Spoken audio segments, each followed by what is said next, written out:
All right, so welcome back to a stream. Mark's running a little bit late, but he'll be in a few minutes. I figured I would start now just so that'd be on time because I hate being late for a deadline. But I figured I would talk to the chat for a bit until Mark, he is arriving in just a few minutes. But again, I didn't want to be late. I wanted to start on time. That's just like how I like to do it, or start a bit early, but this one on time. A plus to say hi to the chat. Hey there, Drade. Hey there, Silverwings. Hope you two are doing well. And yeah, this was a request from Shawn, who wanted a commentary. And he mentioned me and StuntmanMarq doing a commentary for Cobra, which I'm like, that's definitely a pleasure because I've always been a big fan of this film. I think it's a very underrated Sylvester Stallone film. It's one of my personal favorites. It goes at a brief, crisp, fast-paced 80-some minutes. And hey there, Crystal.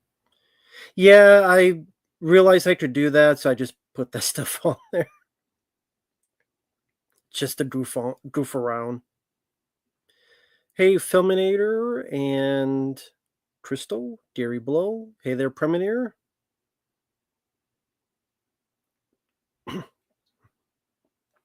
Yeah, this is a request from Shawn, Premiere, but you've definitely given some great requests as well. Ty, hope you're doing well. I'm doing good. Hope everything's going well for you. Mark will be on in a few minutes. He's just been very, very busy, but I figured out again I would start on time and be on. That way, this is started, and then I could chat with you guys probably within 5 minutes or so, or less. He'll be on. But yeah, hope everyone is having a safe weekend so far. Hey there, Mark. Hope you're doing well. How's everyone weekend going so far? You guys have been up to anything? Doing well?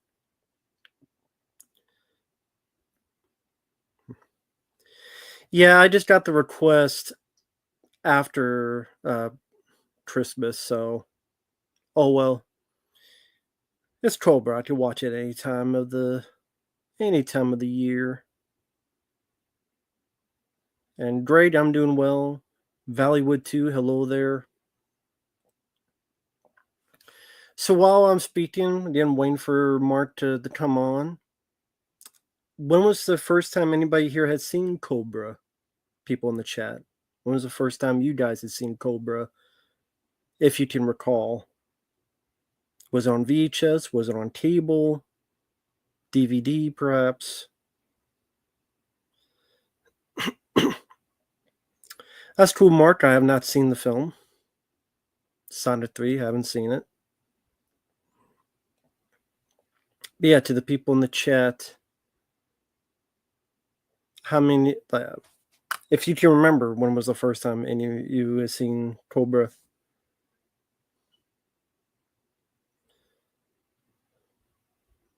You want Cobra online? I mean, you technically could have Cobra online. Just go on any service, you probably find Cobra. Hey there, Olivia. I don't know why you're watching that film, but good luck to you. You could skip that movie. Just watch this movie with us. Okay, I know March said getting on now, and that was a few minutes ago. So, here we go. What's up? Hey, just got started. Cool. Just saying hi to the chat. Hope everyone is doing well. And how are you doing today, Mark? I'm good, man. How about you? Doing well.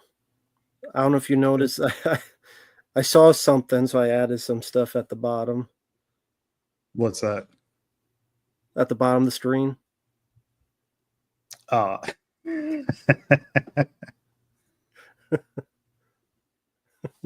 Nice.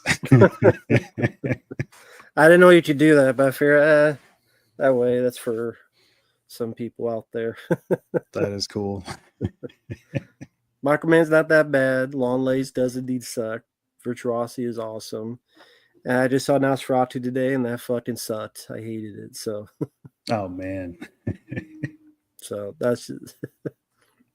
Yeah, I still got to finish that. Well, good luck. It's over 2 hours. It's the same movie you've seen any other Dracula movie. Mm-hmm. I So good bet. luck. That's what it kind of looked like. It is. With his come catcher mustache that he stole from a truck stop. Such an odd choice. I don't get that. But I think Shawn, he'll see this after the fact. I did tell him, so it will be up on the channel. And you have a copy of this, Mark? I do have a copy set up to watch. Yeah, I do actually. I have the old triple feature version of it. Is the Scream Factory or Shout Factory version of this worth it? I don't have that one Okay. because I wasn't sure on the features. Mhm. Hey, man, I know you're pretty busy tonight. Yeah, Nosferatu, yeah. Hey, by the way, did you see our wonderful text down below? Everything there is true. Everything there is true. Right below. Right there. That's all for you. That's right. All that is 100% truth. I was thinking of inviting Uncle Bill, but at the same time, he's very busy. Plus, he's going to have the Sunday stream, all this other stream. I don't want him to get True. murdered by his family. By the way, real quick, like, I hope everything's going well. I know someone you knew was sick, Uncle Bill. I hope everything's going well for you there. Hope there was nothing too serious. Same, Uh, man. I hope everybody's doing good. yeah, I don't want to get too into detail in case you don't want to, but I knew someone was sick. I hope they're doing well. Hope everything's going well over on your end.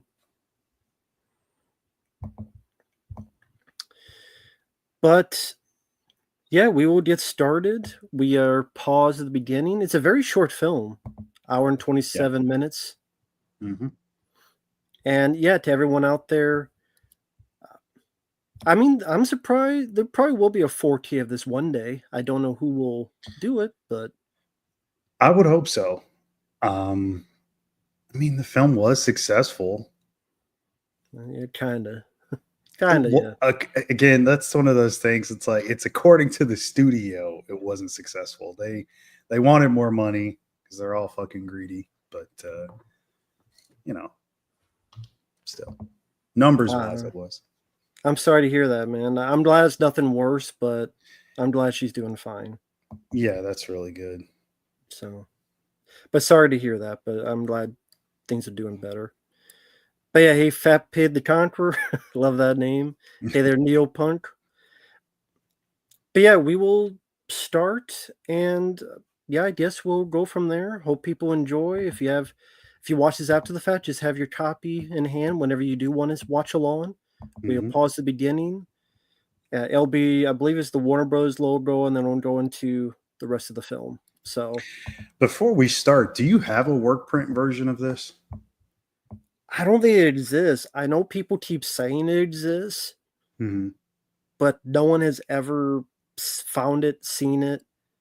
Because I mean, we'll probably talk more than supposedly there was this lost 2-hour work print where there's 30-40 minutes of footage and it's a lot more violent. So in the third act, you saw a lot more of them killing people in the town. Someone gets an axe to the face. Mm-hmm. I think during the film, someone gets their hands cut off. And then in the TV cut, you see a kid bring a box of the hands to the police station. Right, and then there's the phone call to the cop. Yeah, that's in the From Brian TV cut. Thompson. Yeah. But that's only in the TV cut, and there's not a whole lot of extra stuff. Mm-hmm. There's a few stuff like that, but I don't think the work print will ever see the light of day. I just don't. I think it's long gone. And if people had it, it would have been out there by now, I would think. I'm sure you've looked for it. Yeah, and I think it's long gone. I would love, but I'm not going to have any hope for it because I think I would just be let down. I don't think it exists anymore. Mm-hmm. It's like a lot of the footage from Demolition Man, where Sylvester Stallone and Jason Ventura had a fight in the movie, which they promoted on WCW, and it was never in the movie, which was hilarious. Like they're together promoting the movie for a scene that's not in the movie. Right. But Or that, the I mean, whole, that's typical WCW. They promote something and then they don't really follow through on it. So it's not a big loss there. or the bit in Demolition Man where that catwalk when they're underground, and you see the scene where Wesley Snipes comes out smiling. It was supposed to be a conversation between him and Stallone there, and then they'd be hanging, and there's a picture you find where they're hanging off the rafters. Because around that scene, you find out one of the people with Dennis Leary's group is Stallone's daughter. Okay.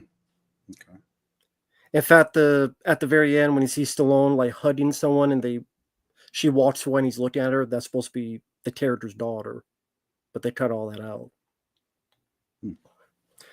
Vanderhoff, you have no say. You thought New Year's Evil was a good movie, and everyone knows that film sucks ass. It's a piece of shit. Anyone that sticks up for New Year's Evil like you do, I don't take anything with a grain of salt or pepper. New Year's Evil's dog shit movie. No one defends that movie. No one likes that movie. It's too shitty to be liked. I know Uncle Bill hates it. I know Mark doesn't like it that much. I sure just don't like it. Yeah. I mean, that we were talking about that briefly, and I'll say this so we can start. But we talked about that in that movie. It's not good, Vanderhoff. I'm sorry. Like it's just not like it's poorly executed. It's not a bad idea, but it is poorly executed. Sorry, dude.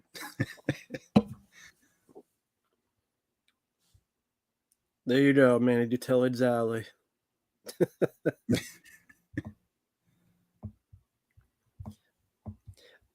Vanderhoff, that's your behavior, so stop being a dick. That's your behavior.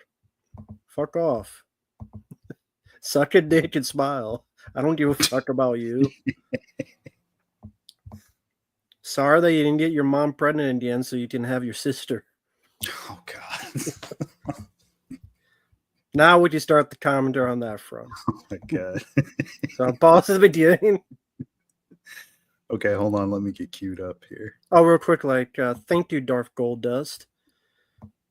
Did you see Transformers 1? It's really good and has similarities to X-Men First Class. Nope. I've never seen the film. It's Transformers. I was kind of done with Transformers. And it's what, Chris Hemsworth? Dude, I could give a fuck about anything Transformers, honestly. I don't watch those. Just not for me. Never been a fan. Just don't care. Yeah, I've never seen the film. And what was that guy from Key and Peele?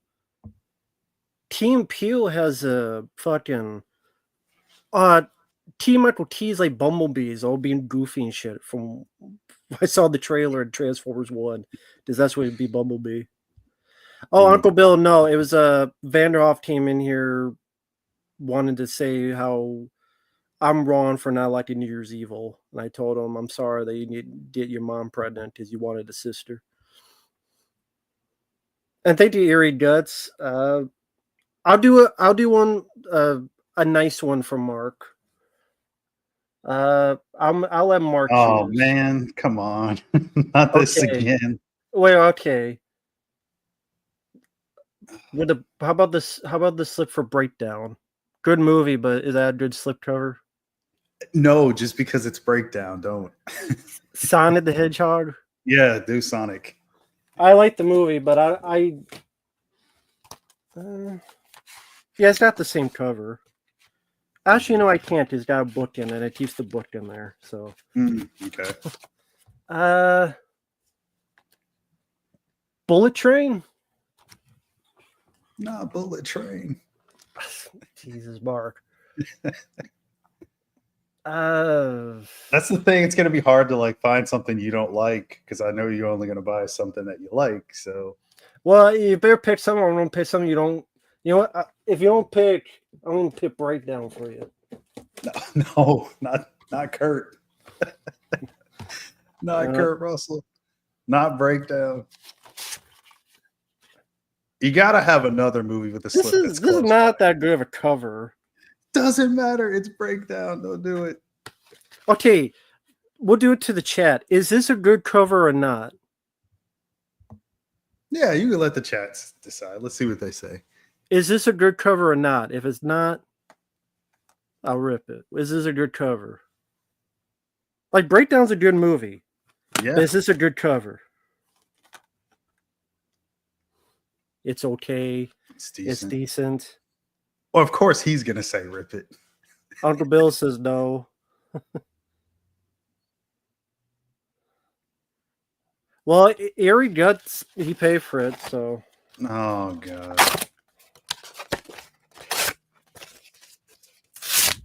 Shit happens, Mark. I gave you a choice. I don't know what you have that has the slips. I said Bullet Train. You're like, no, not Bullet Train. So I mean, that's the thing. You should have done Sonic. there's a book in it though, and it keeps the book in there. Next thing, he's gonna pay for the book to get ripped up. Would you do the book? Would you rip the book up? I like the book because that's actually something to read. Unlike this, You could read the back of the slipcover though. It's on the back of the movie too. It's the same fucking shit. But you don't have to take the case out of the slip. You could just read the back of the slip. Saves you a little time, right? No, because it's the same thing you're reading. I know. I'm just trying to come up with any reason for you not to rip them. Well, shout out to Eerie Guts. But I guess with that said, we'll start the commentary. Yeah. So now that Mark's with the jitters. No. So I'll pause the beginning. Let me know when you're ready, Mark. And if anyone wants to follow along, we are paused at the beginning. This is, again, a paid request for Shawn. Thank you out there, Shawn, whenever you do see this. And let me know when you're ready, Mark. Okay. I am at 0. Okay, I'll count down from 3. 3, 2, 1, pressing play. So we have the Warner Bros. Logo, correct? Yeah. Now, I first saw this back in the day on VHS tape, watched it many times throughout the years, and always been a personal favorite. And one of the reasons is that it does have a great horror slasher vibe, as well as action. Yeah. Even this statistic that's coming up, and even the music has a horror vibe to it as well, by Sylvester LeVay, I believe is the guy who did the music. Always like the score in this. Yeah, I agree. And then these statistics, I'm sure, has only gone up throughout the years, sadly, but I thought it was a cool way to open it, the movie. Right. And of course, this is a big ode to Dirty Harry as well. Even one of the Dirty Harry films had a gun aiming at the camera and shooting. I can't remember. Might have been Bantam Force that had that. Probably, yeah. You know, it's badass when a movie shoots you in the face 30 seconds in. Right. And again, that's such a great like horror feel, and then the blood red sky. Yes. And the silhouette of him coming in. It makes me wonder how they got that shot of the sky being so blood red, like what they did. Right. And then we have got Army of Killers led by Brian Thompson, who's very scary, intimidating looking guy. Could you believe that they made him audition that many times for the role because they thought he was too nice? It's crazy. I mean, here's a guy who I think he can actually act pretty well, but he's got so much presence. Just like he's a big dude, he's got that intimidating look. Like he didn't really have to do much for her. Where I would have been like, yeah, I think we'll go with him. But apparently it was like 6 or 7 times he had to go in for it. And yes, before this, yes, he was in The Terminator at the beginning with Bill Paxton and them. Yeah. Nothing clean, right? Hey, people in the chat, KOTM, Little Pretty Chris Kevin, Ken Carlson, everybody, WLS Enterprises, Mike, everybody else. And Silverwing, since you're in here, is that a gun that Stallone has? Is that a modified Colt? I'm sure I'm you not. know the answer. Yeah. I know the submachine gun he has is called a Jatomatic machine, and I believe it was also in Red Dawn as well. And I think it only lasted sometime in the 80s. And you see the Christmas decorations. So this is a Christmas movie. That's all right. Yeah, what's your eyes, pig?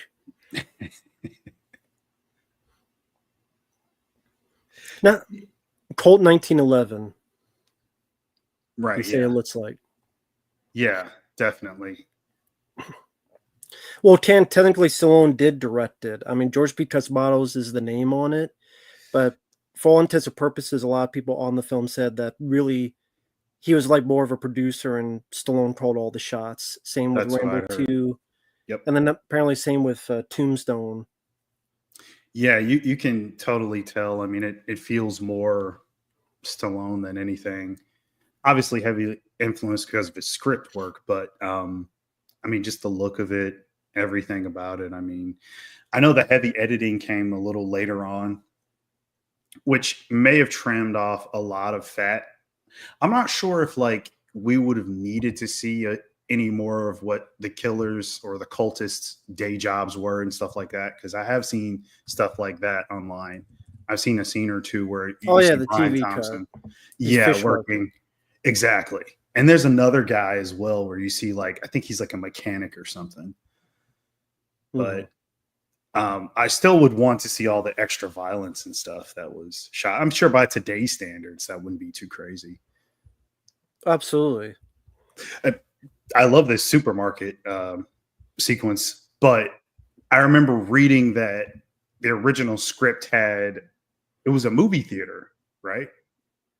And Uh, there was supposed to be a lot more deaths in the opening, but that was something that was changed. I'm not sure why, but by the time they start shooting, it was switched around to this. But I love the cart jumping up in the air. Maybe that's why too, is that with the supermarket, there's just a lot more visually to see with all the different food that you could Yeah. blow up, the backdrop that has a bit more color to it. Yeah. And then, you know, the Christmas setting, all the Christmas decorations and stuff. And it is a much better setting Yeah. than the movie theater. Even if we did get less kills. And I like the way it's edited because it is kind of like an 80s music video with the quick cuts, and then you have montages. Same Exactly. with Rocky 4, which was before this. Do you like that? Not like that? What's your feelings on that? The way it's edited? I actually like it. That's what I was saying just a bit before. Like it it's so tightly put together. Mhm. Um it's I love this. You freeze. Yeah. He's got the gun right on his fucking neck.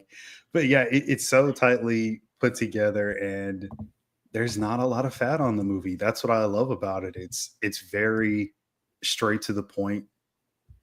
You get a good idea of like what these guys are about, what they're doing, and then you get a lot of Stallone, which is always good.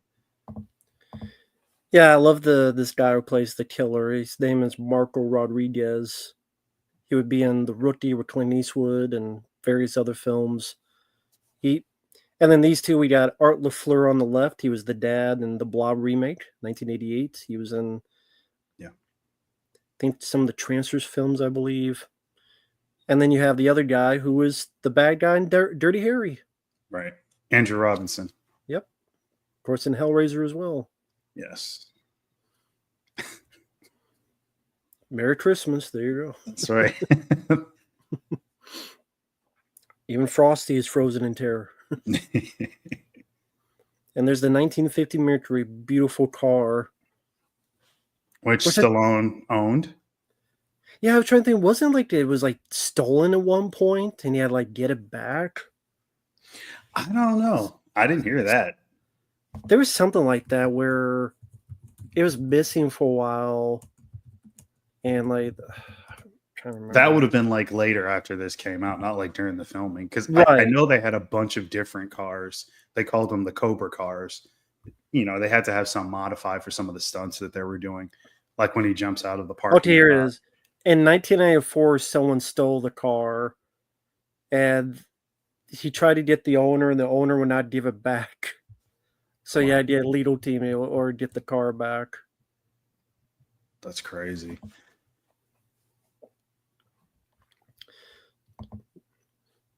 We got the matchstick. We got the Coke bottle sunglasses. Oh yeah. Just a very iconic look. Yeah, it's what's the word? What they would always use back in like the '90s, a lot machismo. It's very like a machismo type of look. He's just supposed to be like the definition of cool and badass, and he pulls it off. Oh yeah, yeah. He was the robber maniac cop too. The guy here robbing the store. That's right. Mm-hmm. Yes, Nighthawks was heavily cut as well at the end of the film. Stallone shot him 6 times, but they cut a lot of that out. Roger Howard's death scene. Yeah.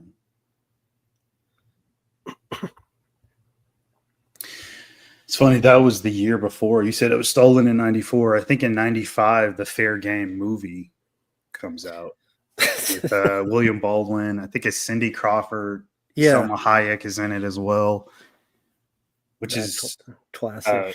yeah, it's not good. That's why that director never did anything else. His one movie that tanked. But yeah, this moment. this is great. Yeah, he's like, well, it's one right here. I might as well chug it. He's thirsty. Hey there, Orc. Hope you're having a good weekend, Orc. Yeah, I hate Pepsi too. Fuck Pepsi.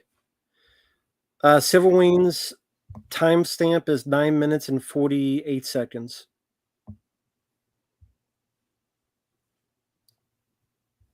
I like the.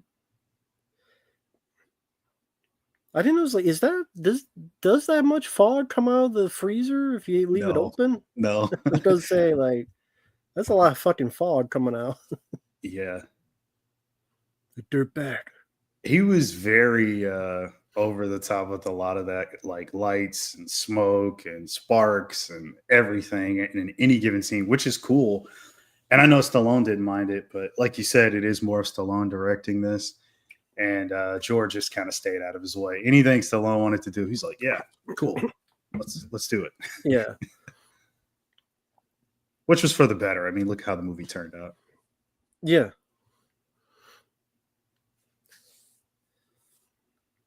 And this has just a lot of quotable lines as well. Yeah, it's one of my favorites. That's okay. I don't shop here. You want to talk? We'll talk. I'm a sucker for conversation. This film did seem like it was supposed to be the start of something else. I mean, yeah, it was supposed to be a franchise, right? Like he wanted to have another character to play with. Yeah. So it's so unfortunate. What do you think the second film would have been? Like, would it been like him rounding up more cult members, or just go completely straight action and ditch the horror thing? What would you have wanted to see? Well, okay. Loves the sound effects on the gun they have there. Yeah. Just great editing there. I would bet that was probably a more violent scene as well. Oh, yeah. But I mean, a sequel, let's say if this is 86, so let's say it's 88, 89.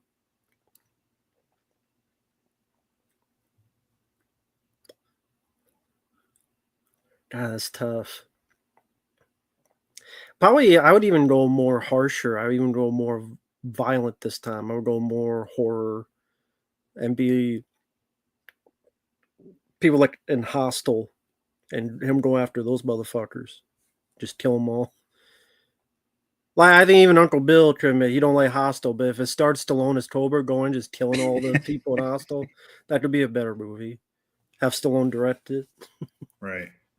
Maybe something like that. Like, I would even go more, because that's why I like the horror slasher little vibe in it. I would go even more towards that to make it unique compared to all the other cop movies. Like, just later you'd have Die Hard and Lethal Weapon, and so that would make this stand out. That's true. Yeah. Kind of like if William Lustig type of vibe, maybe. Hmm. Yeah. I mean, I like the zombie squad idea. I think Stallone said that was based off of a real idea that was it Belgium or somewhere like that, where they actually have something called a zombie squad, where Hmm. they call them in for high stakes situations. They sort of come out at night and operate outside the law while still upholding the law and just getting the crime solved or catching the bad guy however they can. And that's such a cool idea. This is Fuck great on the too. way. The Power to Love that song Knife Force. I'm not sure if I've heard that song, Silver. I have to check that song. This always made me laugh because I always think like a side story would be he fucked this guy up who was undercover. Like after the film he got killed because when he rips his shirt, you notice there's a wire. Like look at this guy's shirt when he rips it. Look at his chest. After he's like, hey, pinche. Right there, look at his chest. Yeah. There's like a wire. Hmm. They blew his cover. Sly blew his cover. Now he don't get killed. Why else is a wire there? Right. They blew his cover. God I damn think it, Stallone. he just told him to go fuck his mother in Spanish.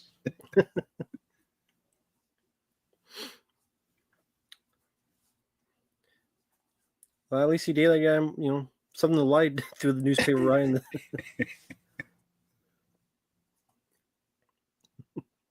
And I would assume you like all like the pop rock music throughout. I do, yeah. I love the soundtrack, whether it be Feel the Heat or Angel of the City or Voices of America's Sons. I have the soundtrack. Actually, now I think about it, someone sent me this, which is the record. Wow. Okay. The record, which has all the songs on there. Nice. This was a gift from someone. I don't have a record player, but this is still a great gift. Yeah, that's badass. It's got Voice of America's Sons from we did go back to the Oh, okay. the There. Voice of America's Sons from John Cafferty, Feel the Heat by John Beauvoir. I can never pronounce that name. Hold On to Your Vision, Suave, which we're hearing from Miami Sound Machine, which is Gloria Stefan, Angel of the City, Yes. Robert Tepper. And it's always interesting. There's this music here that's not in the movie, but I think would have been in that 2-hour version. Skyline. Yeah, I can see that probably. Skyline. You never hear in the movie, but I think it's because that was in the. I could put that there, and it was cut out, but they kept it on the soundtrack.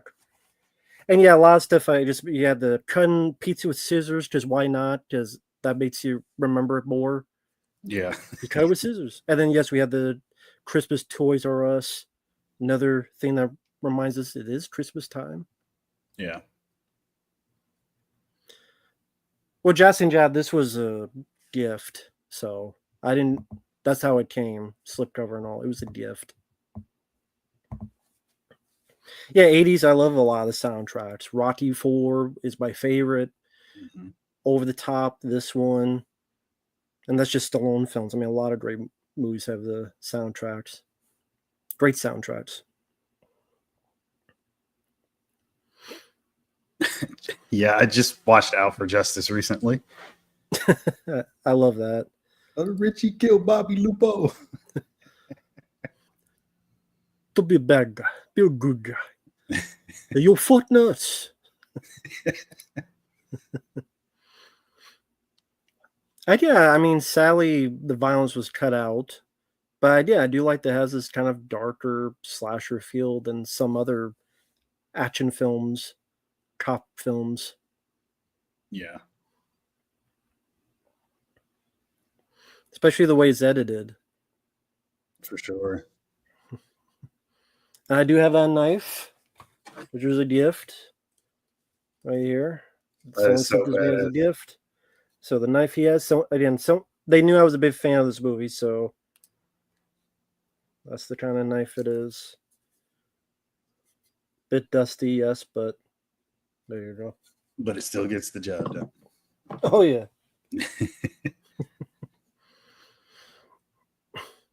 I think one of the things deleted was I think you saw more of the bodies, much more detailed of the I remember. bodies in the morgue. Yeah, that was cut. Yeah.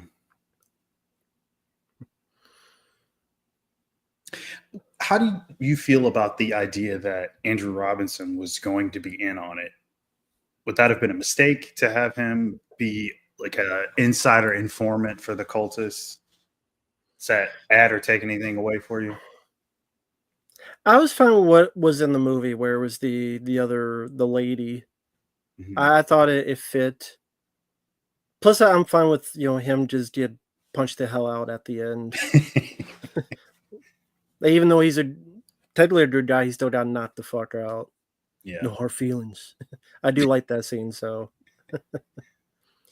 yes, Stallone was at first it was Mickey Rourke, and then it was Stallone for Beverly Hills Cop, and he said, "Well, can I change some stuff in the script?" Because he wanted to be instead of Axel Foley, it'd be Axel Cobretti, the Yeah. Motor City Cobra, and he wanted more action, including like a chase scene in like a fast car. I forget, like with a It plane or something. it inflated the budget, and the studio didn't like that.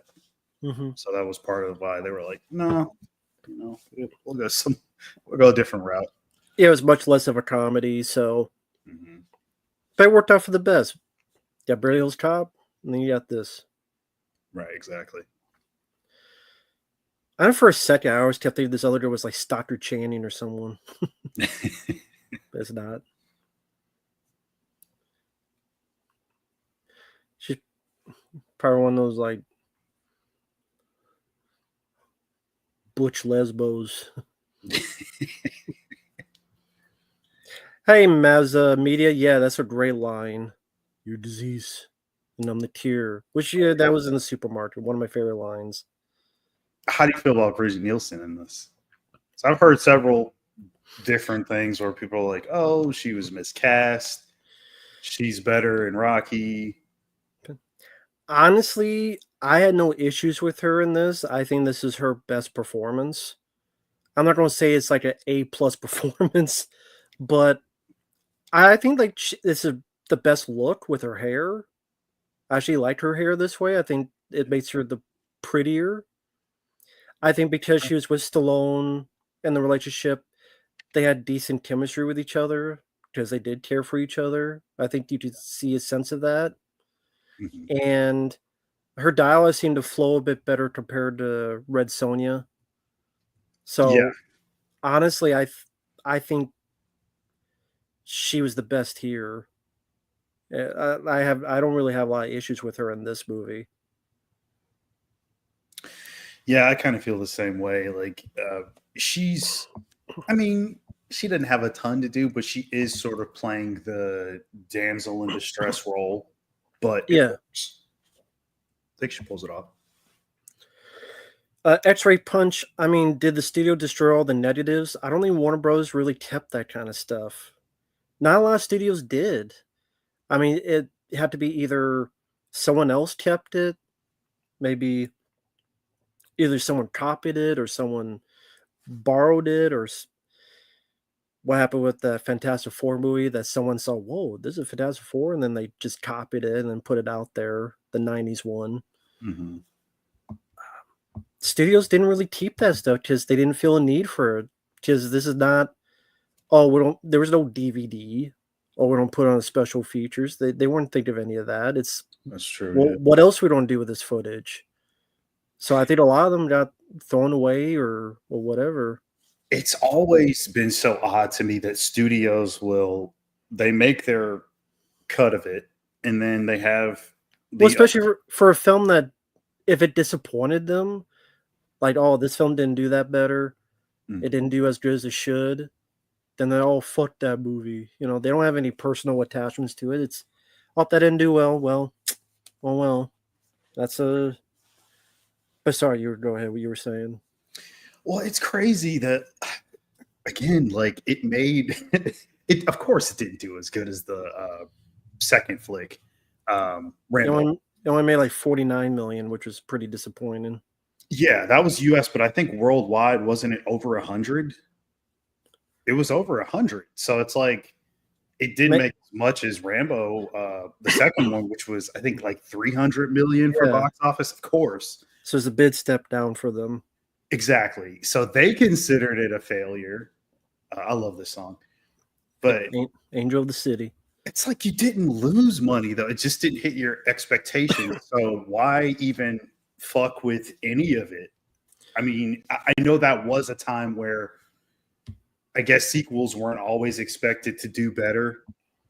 Like they want the first movie like to establish everything and it's going to be like this big deal. But yeah, I don't know. Maybe I'm crazy. It's just the idea that you take the reel of a film that it's not bothering anybody. It's going to sit in the same space as the other film negative.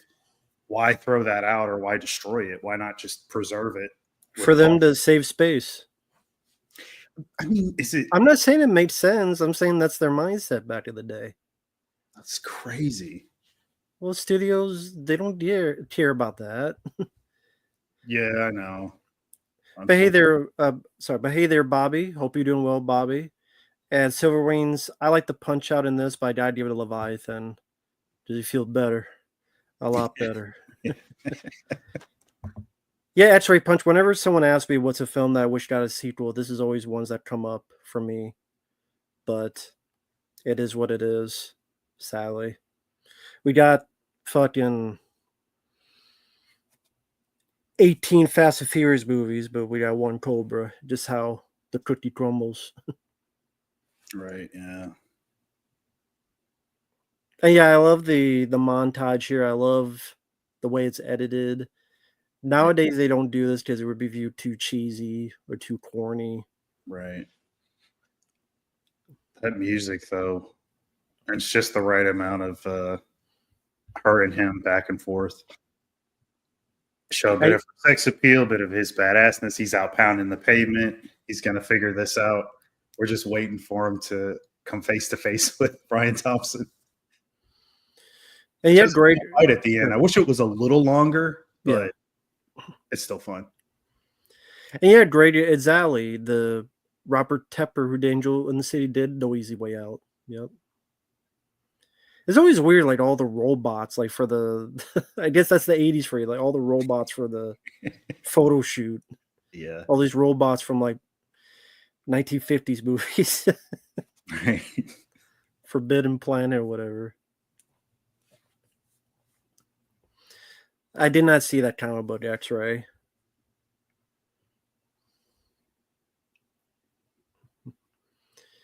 I believe in the supposed warp print that I don't think is out there.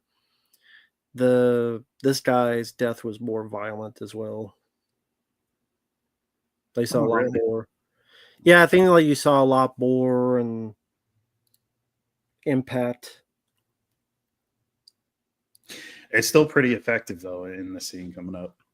Yeah, it's like very well edited. Yeah. Like that's the thing. We're already 26 minutes. We only have an hour left, and it feels like it's been nothing. Exactly. It's not like Nosferatu. It's boring as shit. Boring as fucking shit. That movie was.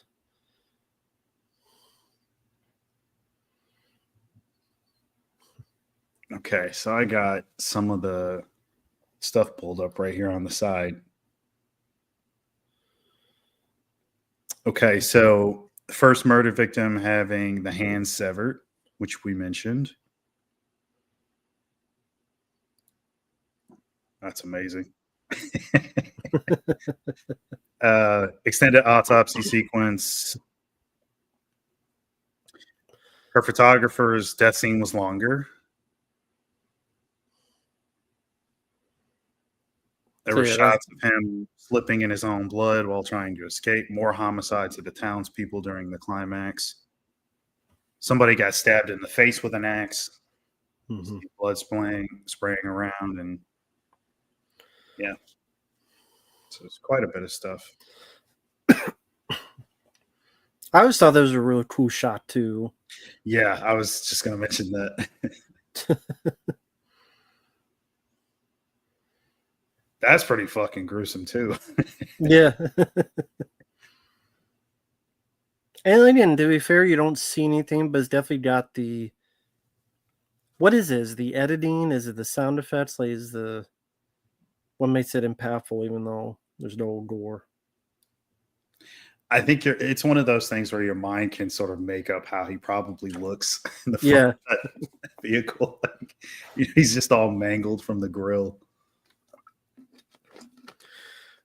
I agree. Actually, Punch Flick has one of the more underrated car chase sequences. 180-degree turn while blasting the Uzi at the car. Yeah, I love that shot. That'll be coming up later. Love it. That would go on to be replicated again in other action movies. Especially, I always remember it in Die Hard with a Vengeance. Yeah.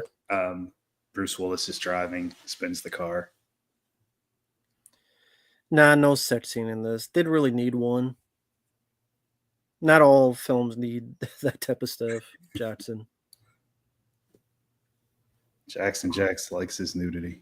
There's a kiss, little makeout session, but I mean, you didn't need to go further. And then here's Rennie Santoni, who was Dirty Harry's partner in the first Dirty Harry. So again, that Dirty Harry connection, because you have him, and then you have Andrew Robinson, who was the bad guy in Dirty Harry 1. Mm-hmm. But I said, I wish we could have had like a Dirty Harry type of franchise where they got 5 movies, this did at least 3. Yeah, could have. Good movies I grew up with, Chaz. Good movies grew up with. Sally, most of those films you named flopped. Chris, Cobra disappointed, over the top flop. Rambo 3 didn't do that well. Tango and Cash didn't do that well. And Lockup flopped. Which is a shame because I mean I love all those films. Those are reasons why Stallone's my favorite. And a lot of them didn't do well, and I don't really like. I don't get why do you think this film didn't do that well in the summer of '86? I mean, I know Top Gun was around, but still, I mean, there are big films that are around that can still do well. So why do you think that was? I was actually going to ask you that, and the one thing I thought of was the fact that maybe it was a Stallone fatigue, maybe just a tiny bit, where like, I mean, you had just had his movie the year before with Rambo. So that was 85, right? And Part Rocky 4. And Rocky 4, exactly. I think it might have been a timing thing. I mean, you see that now. I mean, there's a lot of actors and actresses that people probably really like, but they would still say, well, they're in too much stuff. And from the actor's point of view, that's a good thing. I think fans and just audiences in general only got to realize that these people do have to eat. Like, they do have to make money. Like, if you don't have your next job, one, your name's not getting out there or staying out there as much. Two, like, you probably didn't make that much on the movie beforehand. Who knows if this might be your big break or your starring role or the role that people would remember you most for in the future. There's a lot of factors, but some people do outwear their welcome, and that's might sound contradictory to what I just said, but like, it's also about picking the right roles. I know that's really hard to do. And something may read well, but not turn out well. So there's always that too. It's so many variables. It's hard to say, honestly, why this didn't do as well. Because I mean, I don't think Stallone was that looks like He-Man on the picture there. He-Man is the killer. But yeah, I mean, I don't know if he his I don't know about the unwelcome thing because it's not like he was The Rock. He was like in like 3, 4 films a year. It feels like. Well, see, that's the thing. The most of his films aren't good. So, you know what I mean? Yeah, So that's a little different, but I still understand what you mean. Yeah. like Rambo 2 and Rocky 4, I think were great, and I thought a lot of people felt the same way. So you think Yeah. you want to see another? And Was it because he was out of his element? Like this is a new character, or they probably weren't sold on the idea of, was it Marion Cobretti? Maybe that was the thing. That could have been a thing. I guess.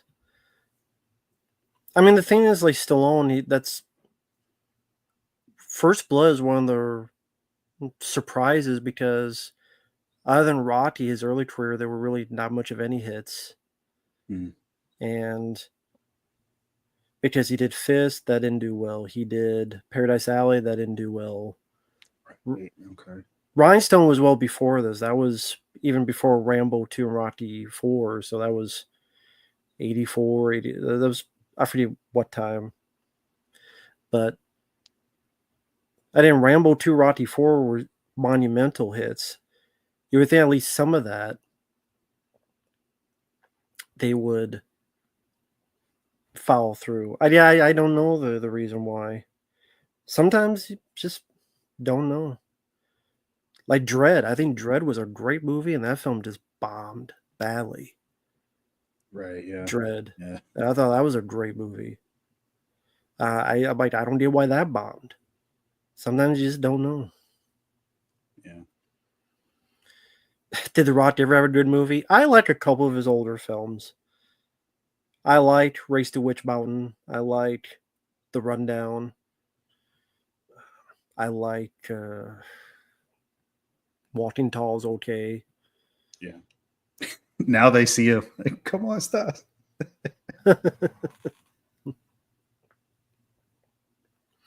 Hey there, DJ. Hey there, Gozer. Hope you guys doing well.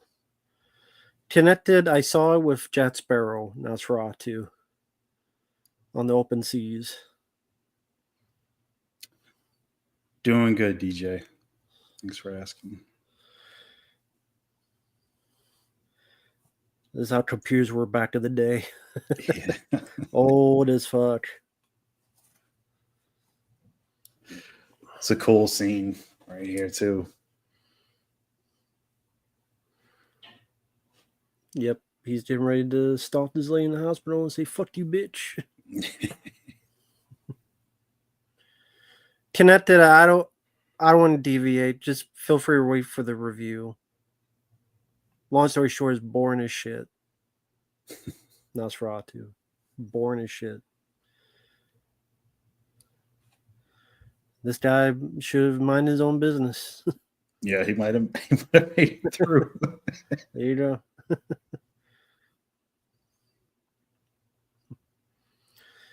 I'm sure that was right in the face. Or the chest, at least. Yeah. I mean, hell, this probably has as much this is probably more violent than some slashers, like Visiting Hours. Or that. I bet it was, honestly, because like there, I mean, hell, to get an X rating, it's got to be pretty fucking crazy. It's like there's blood in it, but I guess what would have been around this time? Friday the 13th, for example, that probably has just a bit more blood in it than this. Yeah. But sadly, a lot of the reason they cut stuff out was because they wanted to compete with Top Gun and wanted an extra showing. Yeah. And they wanted a shorter runtime.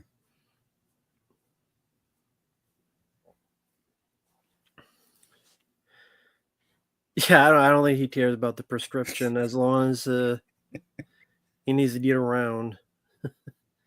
It's just That's funny.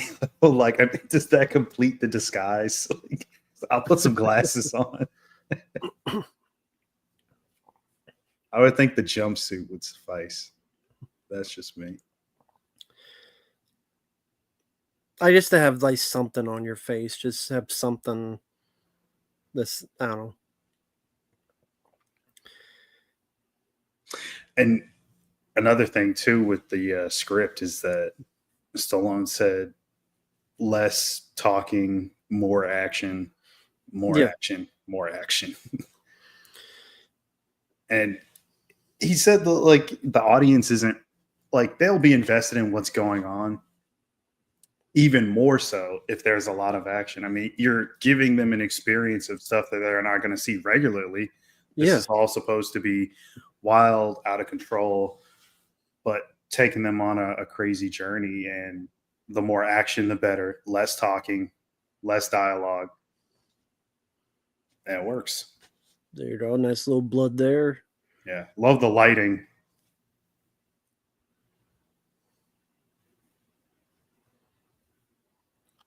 Got him. Great music, great sound effects. Even the fisticuffs sound effects of that, the guns, all work very well. Oh, thank you, Bobby. Appreciate that, man. Why did actors like Sly they could separate Rocky, Rambo, and Cobra and success, while someone like, well, hell, not just Billy Bobby Brown separates Stranger Things from other characters and fail? I just like they could play multiple characters and find success. Just like you said, this at least made some money. Mm-hmm. I guarantee on home video made a lot of money, but like even like The Rock nowadays, his films are bombing. Millie Bobby Brown, she tries to star in a film. Daisy Ridley, like she's tried to star in films. Why do they fail? Well, Stallone, number one, they're different characters. Like Rocky and Rambo are two very different characters. Just Even thinking that. Rambo, even Rambo and Cobra, they're very two different characters. Yeah. Rambo's always running away from stuff. Like when you watch, he's always trying to like get away, like rescue the POWs, get away. It's just when he's as last minute, when he's pushed too far, then he's got to fight back. Here, much more vocal, much more proactive. In this case, searching for the killer. And you watch a Lockup. That's a very different character. They're willing to try different stuff. Arnold tried to do different stuff. Twins is very different from the Terminator, which is different from Predator, Dutch. They're different characters. Dutch is not the same as the Terminator, and they're not the same as his character Julius, or what is it, Twins. So they're able to do different things. A lot of those people, like Billy Bobby Brown, The Rock, they just play the same person. It's the same person, same personality. The Rock, if you put the last five roles of The Rock, they're the same guy over and over again. Exactly.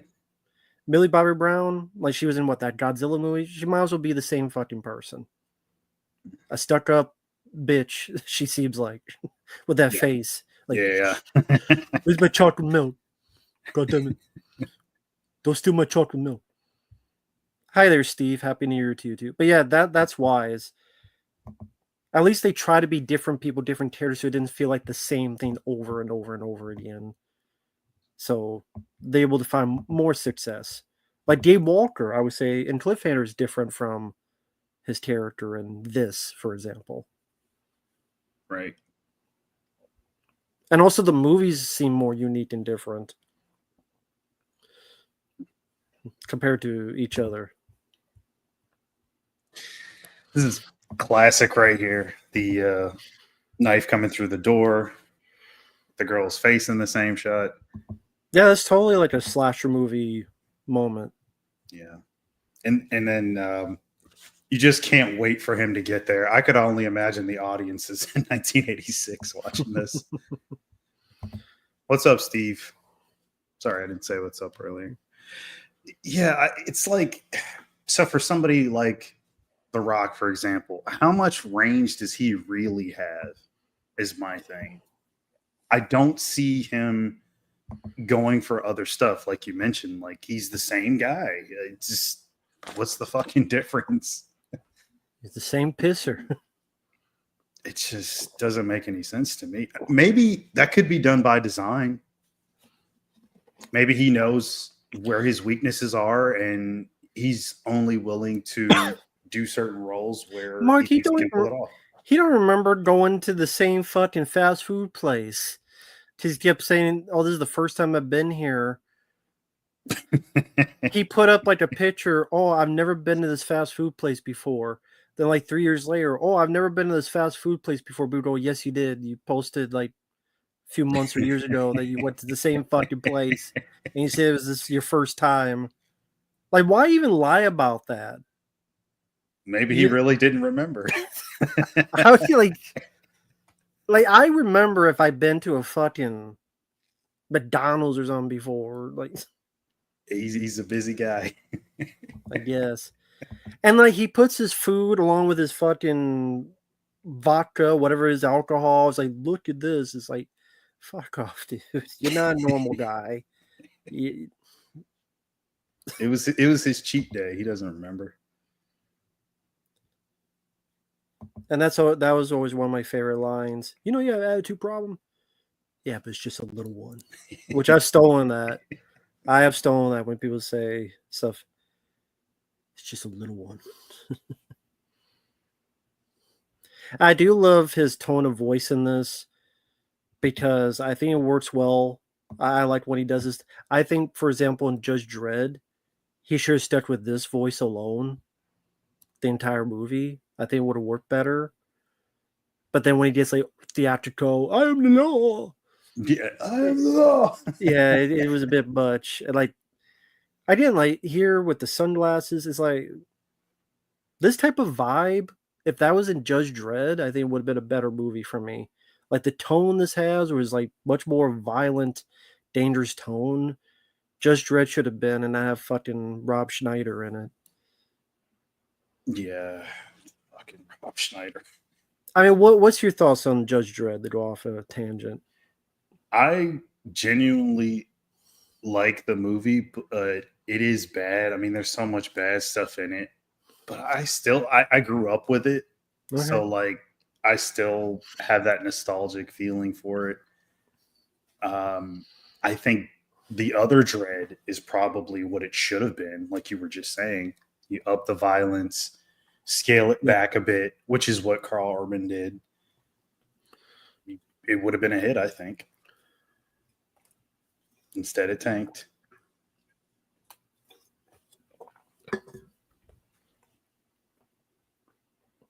I think by the 90s, it was getting to what you were saying, that people were getting tired of these action guys. Because by the mid 90s, like when Judge Dredd, people were just tired of action heroes because of those types. Because Arnold, other than True Lies, but End of Days didn't do well. Sixth Day didn't do well. Terminator 3 did okay. The Stallone Daylight did not do well. Assassins didn't do that great. Judge Dredd didn't do that great. Even Copland didn't do that great. Van Damme, his films were after Sudden Death bombed, and Botched Wrist didn't do that. Like all these guys, where their films were not doing well because now we're getting more of Twister, Independence Day. We had Jurassic Park before that. Now that's the action people were going more towards. A few years later, The Matrix. So that was where the action was going more towards. And then the 2000s, you had Spider Man, Lord of the Rings. Because now to them, the public, that's something different. That was something different from the many action films of this type. Now they're seeing something more different, more unique, especially at the time. So now these are looked at as old hats. Of they've been replaced. It's crazy though with that too, because like what would audiences have wanted? A lot of those movies that you were naming were pretty entertaining, and at that time, audiences were still willing to take chances on stuff like Demolition Man, which is sort of close to this kind of character, but not fully. Yeah. Still a badass guy of the law, sort of operating above the law while still being a cop. It had a lot of good stuff in it. You got a great supporting cast, a really cool villain that made money. Wasn't a huge hit though. Right. It's just really fucking weird. Obviously, at the time I wasn't old enough to, you know, There you go. That's that support any of shot. these movies and The stuff. But beautiful shot, the 180. yeah, it's fucking great. And then the explosion. And all the different It's good stuff. angles, like there's points where it's like point of view. Mhm. Yeah, I agree. Definitely one of the more underrated car chases. Yeah, I love that they're like, this guy's crazy.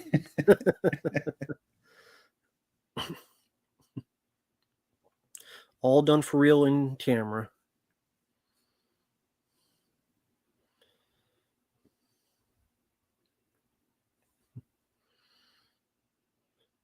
Look at that.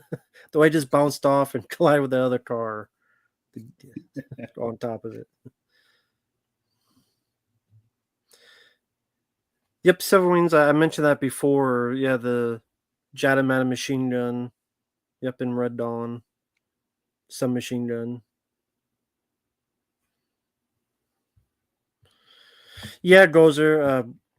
You may not have been here earlier. Yeah. Oh, that's beautiful from the second floor. Great Yes. wide shot. But yeah, the George Cosmatos didn't really direct it. Stallone directed it. So I love those shots where it's like the point of view.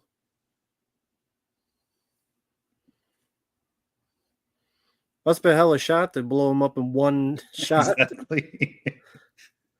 The shotgun shells have napalm in them too. They do. Because a lot of times, if you shoot, it's like they'll put a hole in it, but not. I don't know if they instantly blow up, unless you're Right. really lucky. I guess.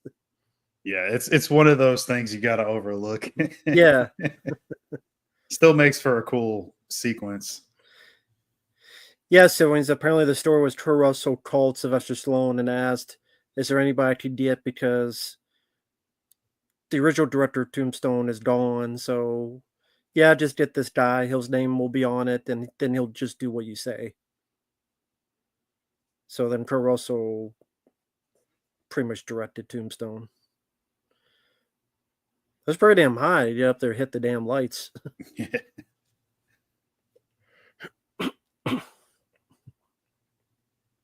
Such a cool ending.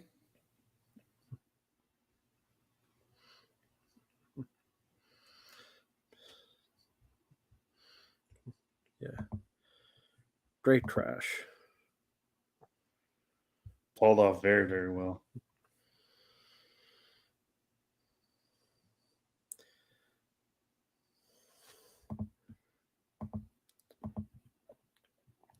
There's a guy on YouTube. He's a good guy. I haven't talked to him in a while, but his name I think was Jack Craven. And he's a guy that has a lot of info on like stuff that was in the strips, and wish he was in the chat here because he would have a wealth of information about what's going on, stuff that was cut out, stuff that was in the script.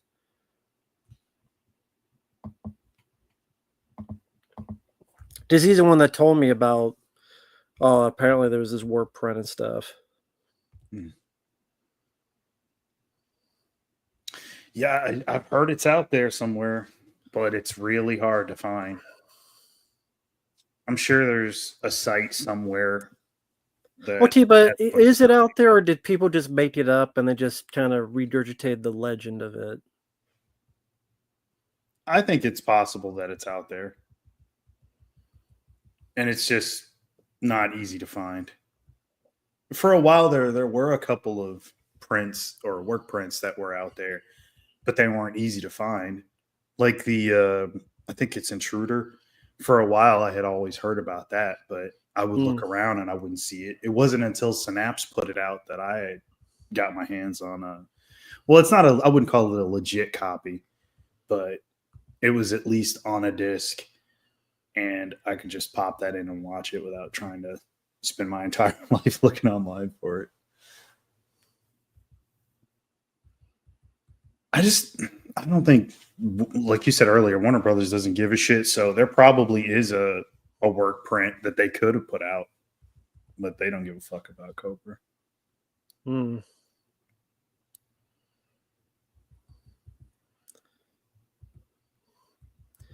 Yeah, apparently when Cobra killed the two guys by his apartment, which is they have that big Pepsi sign.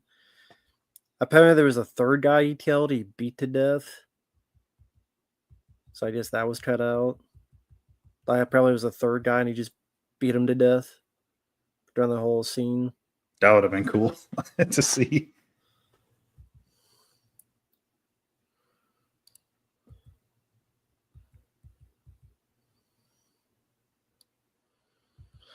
And also, apparently, in that car chase, that was re-edited where originally Brian Thompson and their car crashed first into that boat.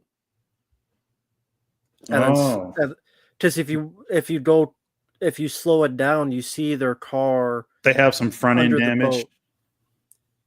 They do have some front end damage on the car too. But I mean, like, before Stallone's car flips at the end, if you slow it down, you see Night Slasher's car is under the boat. It's lodged. Yeah. Okay.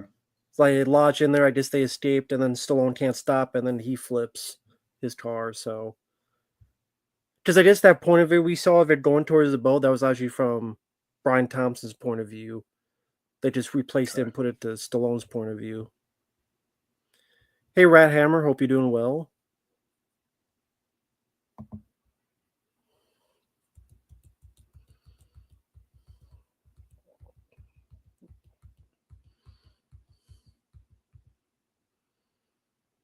It's another cool song.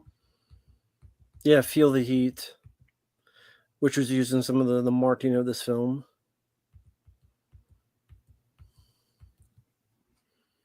We put him away. They let him out. Tell it to the judge. Which fought to shoot him. Kill them all. Let God sort them out. Yeah, Charlie, that would be great to see. I just, I'm not holding my breath on it. I'll put it that way. Love to be disappointed in terms of, oh, wow, I was wrong. I would love to be wrong, but I don't know. Great. I would choose Tango and Cash, but I love both of them. Yeah, a lot of this has a music video feel to it. I think that was the point. Same with, we mentioned before, Rocky 4 before and stuff. Because music videos were definitely a big point.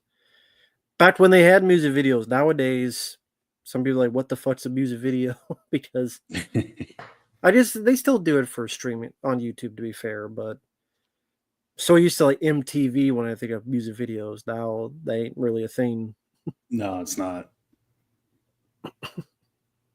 It's MTV or music television in name only.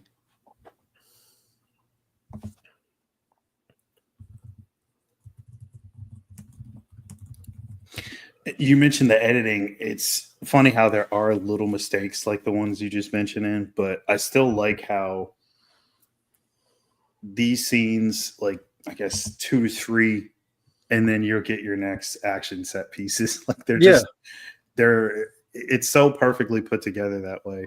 So if they did re-edit it, it might actually fuck up the flow of it just a bit.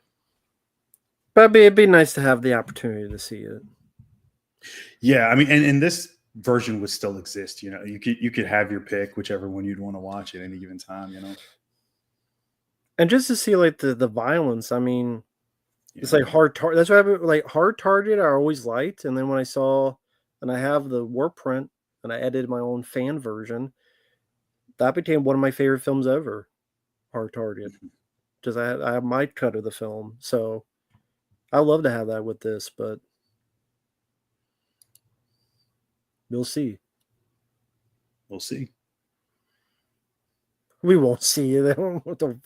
There's always that chance. I mean, I'm not hoping for it. It'd be cool if it happened. I'm not going to hold my breath or anything, but there's always that chance somebody finds it in their attic. Yeah, because even Stallone knows Coke is better than Pepsi. I hate Pepsi. I could deal with Coke and cocaine, but I hate Pepsi.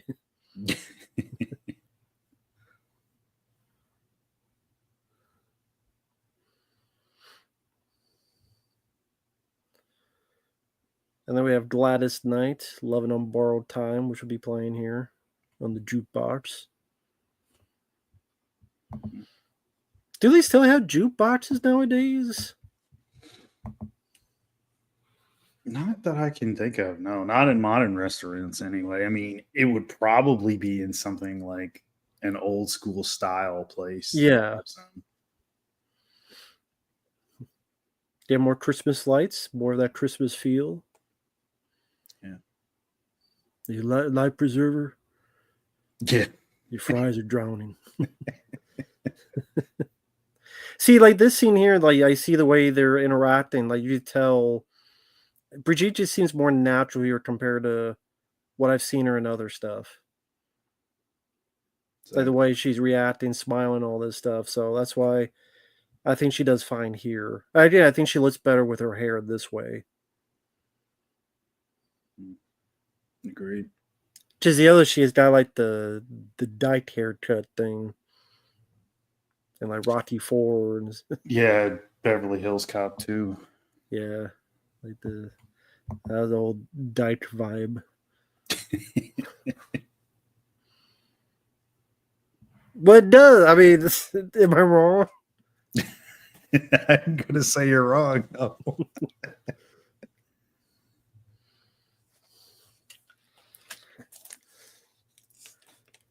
He didn't take off his gloves at all. He's gonna eat the French fries with the gloves on. Eats his pizza with the gloves on too. Well, hell with this place. I probably want my gloves on too. Who knows who else was in there? So interesting. Also, once in a while, there's like a shot from little angle. They don't overdo it, thankfully. It's not like Battlefield Earth. So every once in a while, they have an angle shot, which is cool. Yeah, right.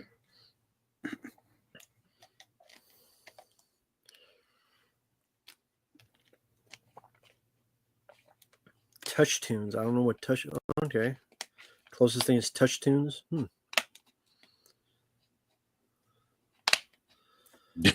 Maybe Silver Wings. What would you call it? I have Cobra only in that awesome Canon DVD slip box with the Norse movies.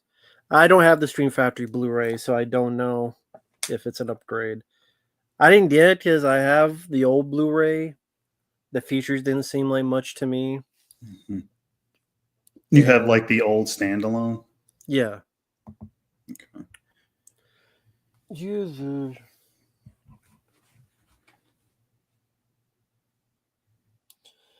Somewhere down there.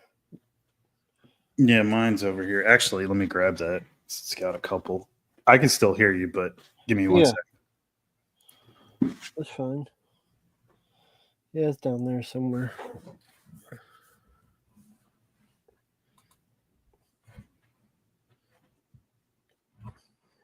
Well, I definitely remember Phone Boost.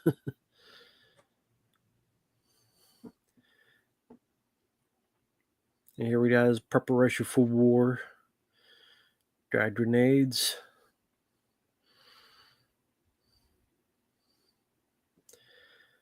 That's the thing with movies is that a lot of times with grenades, it's like they kind of just guess like how long grenade lasts. Like depending on which movie, like grenades sometimes last a bit too long after they throw it. This is the slip, and no, I'm not going to rip it up for anybody that's going to ask that. So you got assassins, Cobra, specialists. So that's what I have it in. I did not grab the Shout Factory one.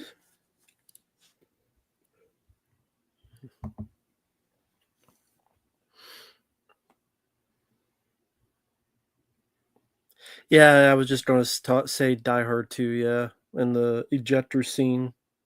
The grenades like last forever before they blow up. Mm-hmm. Jesus. The laser's big as the gun. It's like that in Tango and Cash as well. It's that fucking giant laser.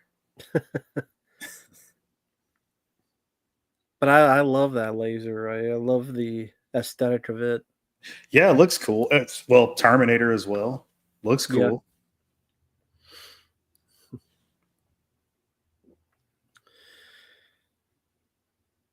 And it pays off too because like the guy noticing the laser and being drawn to it like a trap.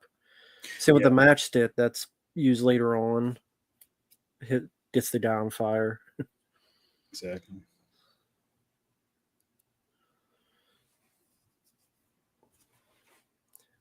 Because the grenade didn't want to kill Whitehurst. It's like, no, don't let me kill you, man.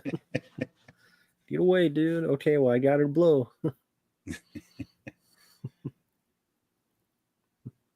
This is where Jackson Jack wanted his sex scene right here. He'd take his gloves off for that. But 86, I mean, I've said this before, 86 is one of my favorite movie years for me personally. Because it had Aliens, this movie, The Golden Child, which that right there, those are three of my favorite movies of all time. Like those three would be like my top 10. Okay. And then Maximum Overdrive, Yeah. and Big Trouble in Little China, The Fly. A lot of great stuff in 86. Definitely. Fuck yeah. My favorite Star Trek film, I think, was in that. Star Trek 4. Yeah, a lot of stuff that was my favorite.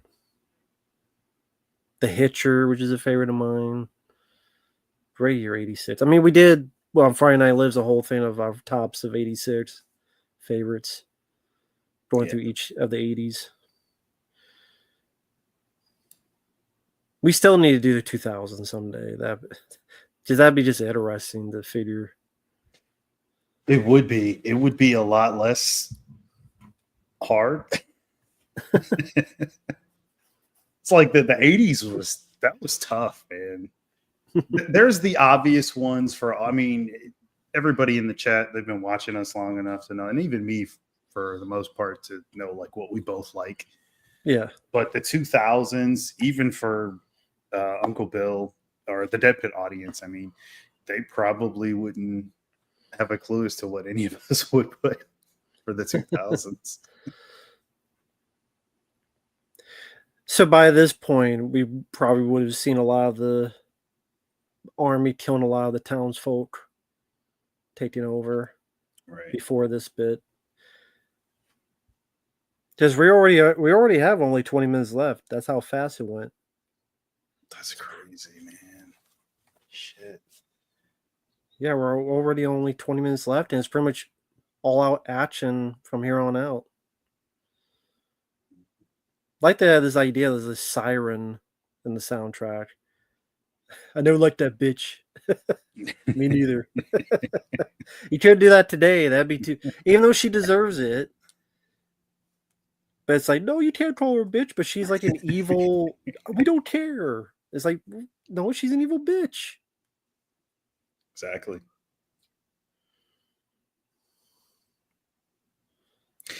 That's great too. Like those shots right there. I noticed that, and a lot of that is editing as well. Like, Yeah, some of the coolest shots in the movie are so brief, but they're poignant enough to be memorable, and they stand out when you do see them. Premiere, because there's an uncut version. I'll go a hard target because you have the uncut version.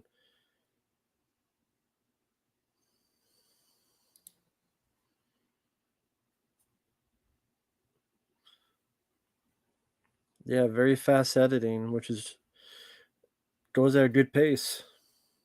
Yeah. And that's the thing, they don't make films like this anymore. Instead, everything gotta be a slog, 2.5 hour fucking bullshit. Right.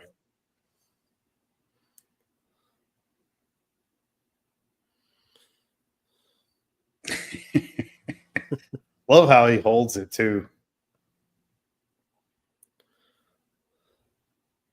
It's like slightly sideways.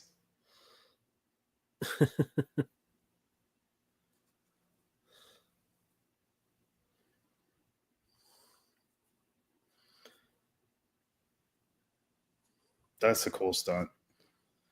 Yeah.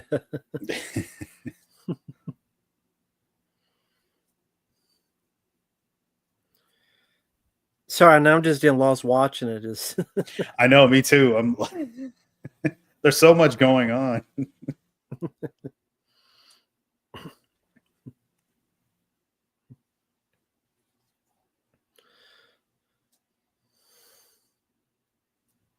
And it's like this whole sequence is so fun.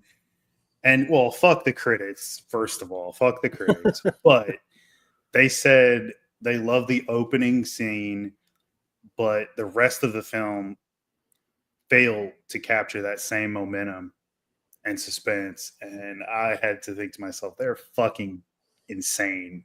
This is nothing but momentum and cool shit happening. Yeah. What more do you want? What more could they do? That is my personal favorite scene in the movie, just being the back of a pickup truck, just mowing Yes. down bad guys left and right. Sometimes that's just what you want, man. Fuck yeah.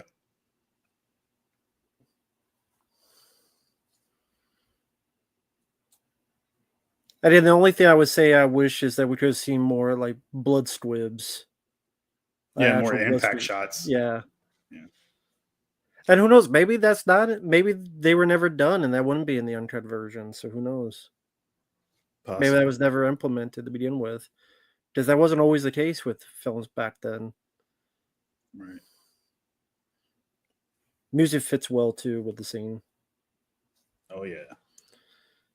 Doing well, John. Hope you're doing well. So Thanks, John. they set that up ahead of time. I realized like all these cars there. Like I just admit, yeah, they don't want anyone to leave.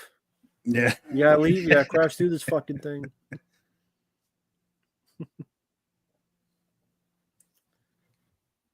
Nice tuck and roll there.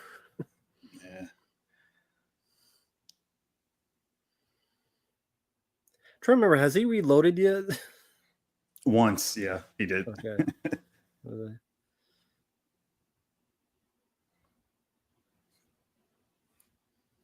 Cobretti got on the infinite ammo cheat code. But sometimes just what you want from heroes. Just take out the dirty trash. Kind of. I'll be honest. I want this kind of guy in real life. With how many people get away with shit. That's just me, though. I'll speak for myself.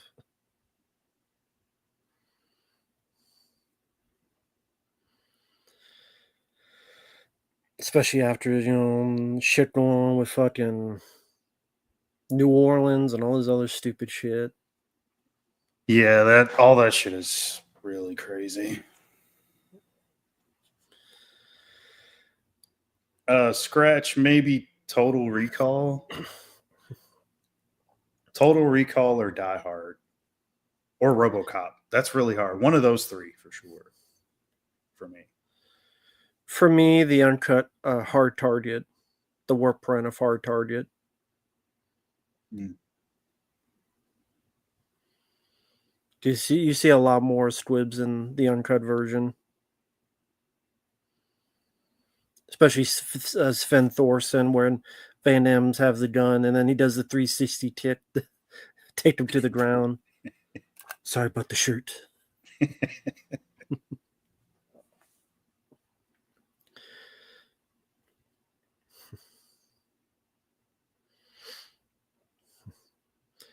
And then this steel mill, or how you want to, like, somewhere Freddy is at. Freddy Krueger's don't come out.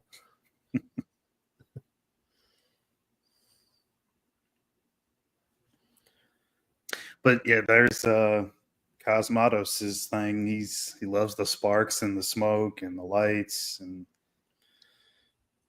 Yeah, I'm sure Stallone did a lot of this, but I have to think George Cosmatos did something because I've liked films he's done, like Leviathan and Of Unknown Origin. So I mean, Stallone, yes, like a lot of stars, they took control. I have to think Cosmatos did something though. yeah, I mean it's on the I think it's the making of this where you see him sort of going through a lot of it meticulously, Cosmatos, where he's talking about like, all right, more fire here and more smoke there. And but it's funny, the whole time he's smoking cigarettes. And I think it was Brian Thompson who's just like, that guy sucked. They didn't have a great working relationship. Because Cosmato said he sucked in the movie, which I completely disagree with. I think Thompson is really good in it. Yeah, he's great. And he's all presence. Doesn't really have to say a whole lot. But yeah, he apparently didn't give him much direction. And tried to get it more so from Stallone. I like that just like every death is different. It's blow up with a grenade, or burn them up, or that guy stabbed. The other guy's gonna burn with a match after gasoline in his eyes. So each one is like, but they don't feel like the same thing each time. Agreed. Same death. Got to mix it up.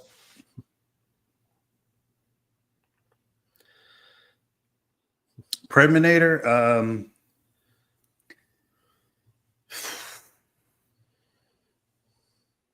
I'd probably say Arnold as well.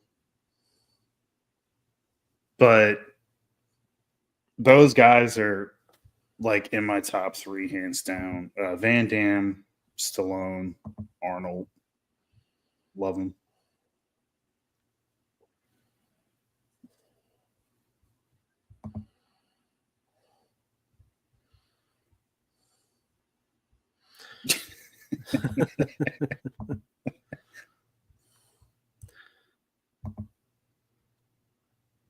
Yeah, sure shot that bitch right in the face.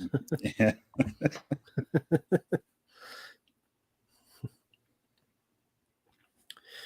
So what were some of your favorite action films in this time period, from like 85 to 90, 91, like that era? The obvious ones, this, RoboCop. Well, you said 85 to 90. I would have included Terminator, but that was 84. Well, I mean, the general, yeah, it should be the general area. It doesn't have to be specific. Yeah, those Aliens, which a little bit of horror, all sci-fi and all action. Yeah. Yeah, I'm trying to think of anything else that I'm missing. Total Recall would have been 90, so I'd say that. Die Hard, of course. This scene alone, yeah, Brian Thompson was great. Just this scene alone. Well, yeah, it's big. Had the right voice for it. Did you buy that he's crazy? Yeah. You buy that he's insane. He told him to drink a lot of water so that he could spit a lot. And the music fits so well like a horror film coming up. Exactly.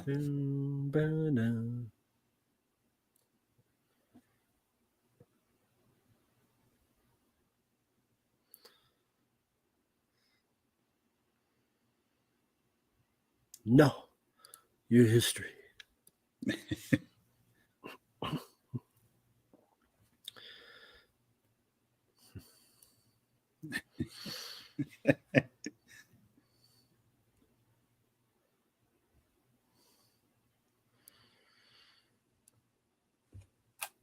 They have this gray red lighting on Sly's face, and I just love his reaction. But I'm not. The law stops and I start. Sucker. Yeah, the pause in between sucker.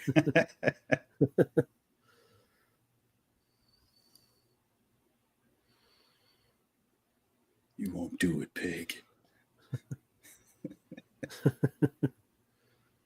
There's the spit.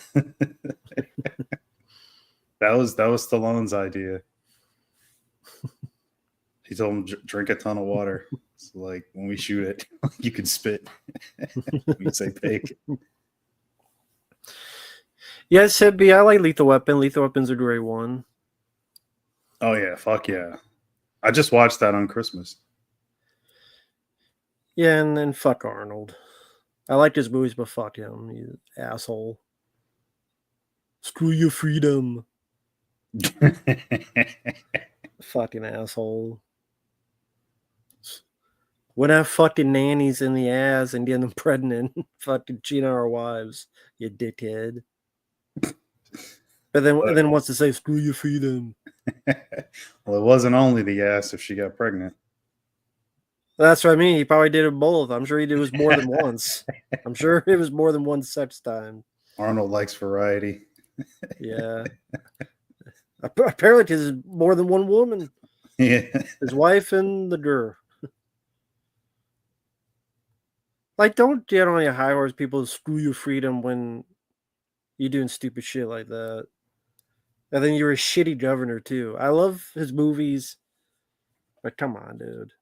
People say you're a shitty governor. Mm-hmm. I've heard the same.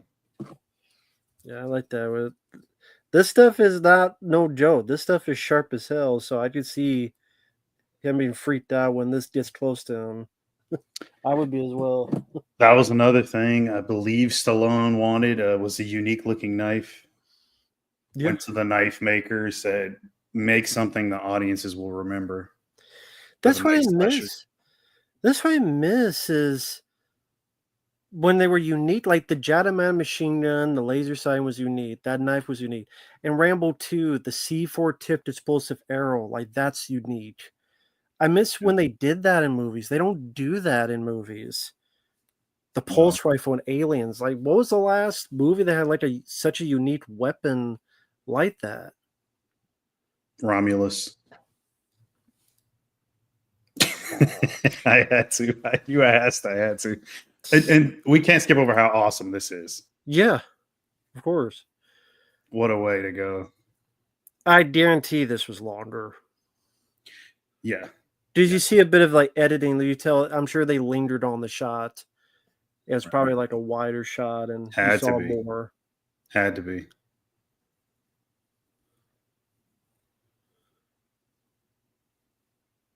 Well, Jackson, that's from a comic book from decades ago. I'm talking about like something they do for a movie and they're really unique.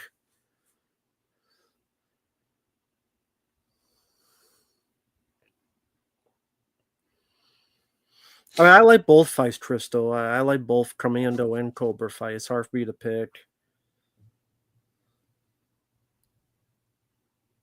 Both are great.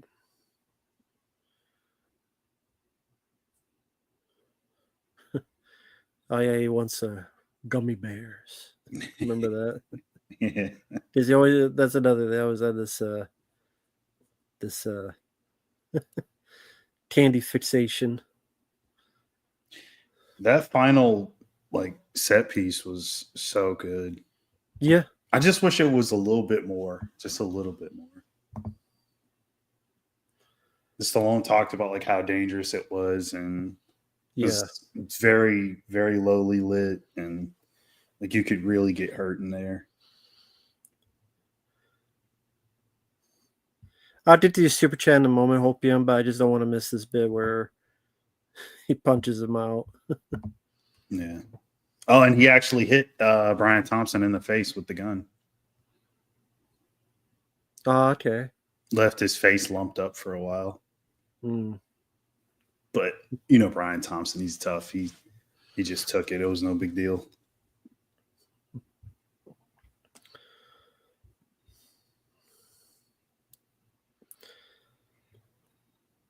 I'll mention this real quick. No, Hopium, I didn't like it. That was boring as shit.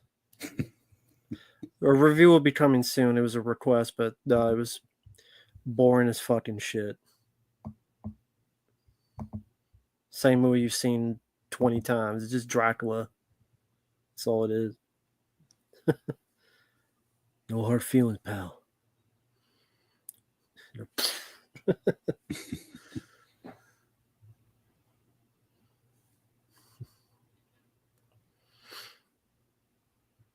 Get the girl, ride the Harley, the motorcycle, and go off to the sunset. Yeah, I wish there was a bit more of a cool song at the end. That's the one song where I love this song. I like it. It's just the setting. I wish it was a little. It could have been something else. That's just me, though. My own personal thing. I love it. I think it's a great song to end the movie on. Voice of America's Sons. Dun, dun, dun, from John Cafferty.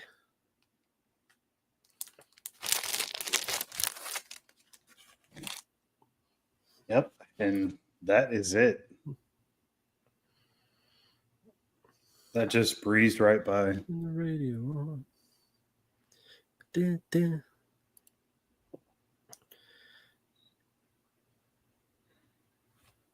Which I'm trying to remember. Let me double check on something. Mm-hmm.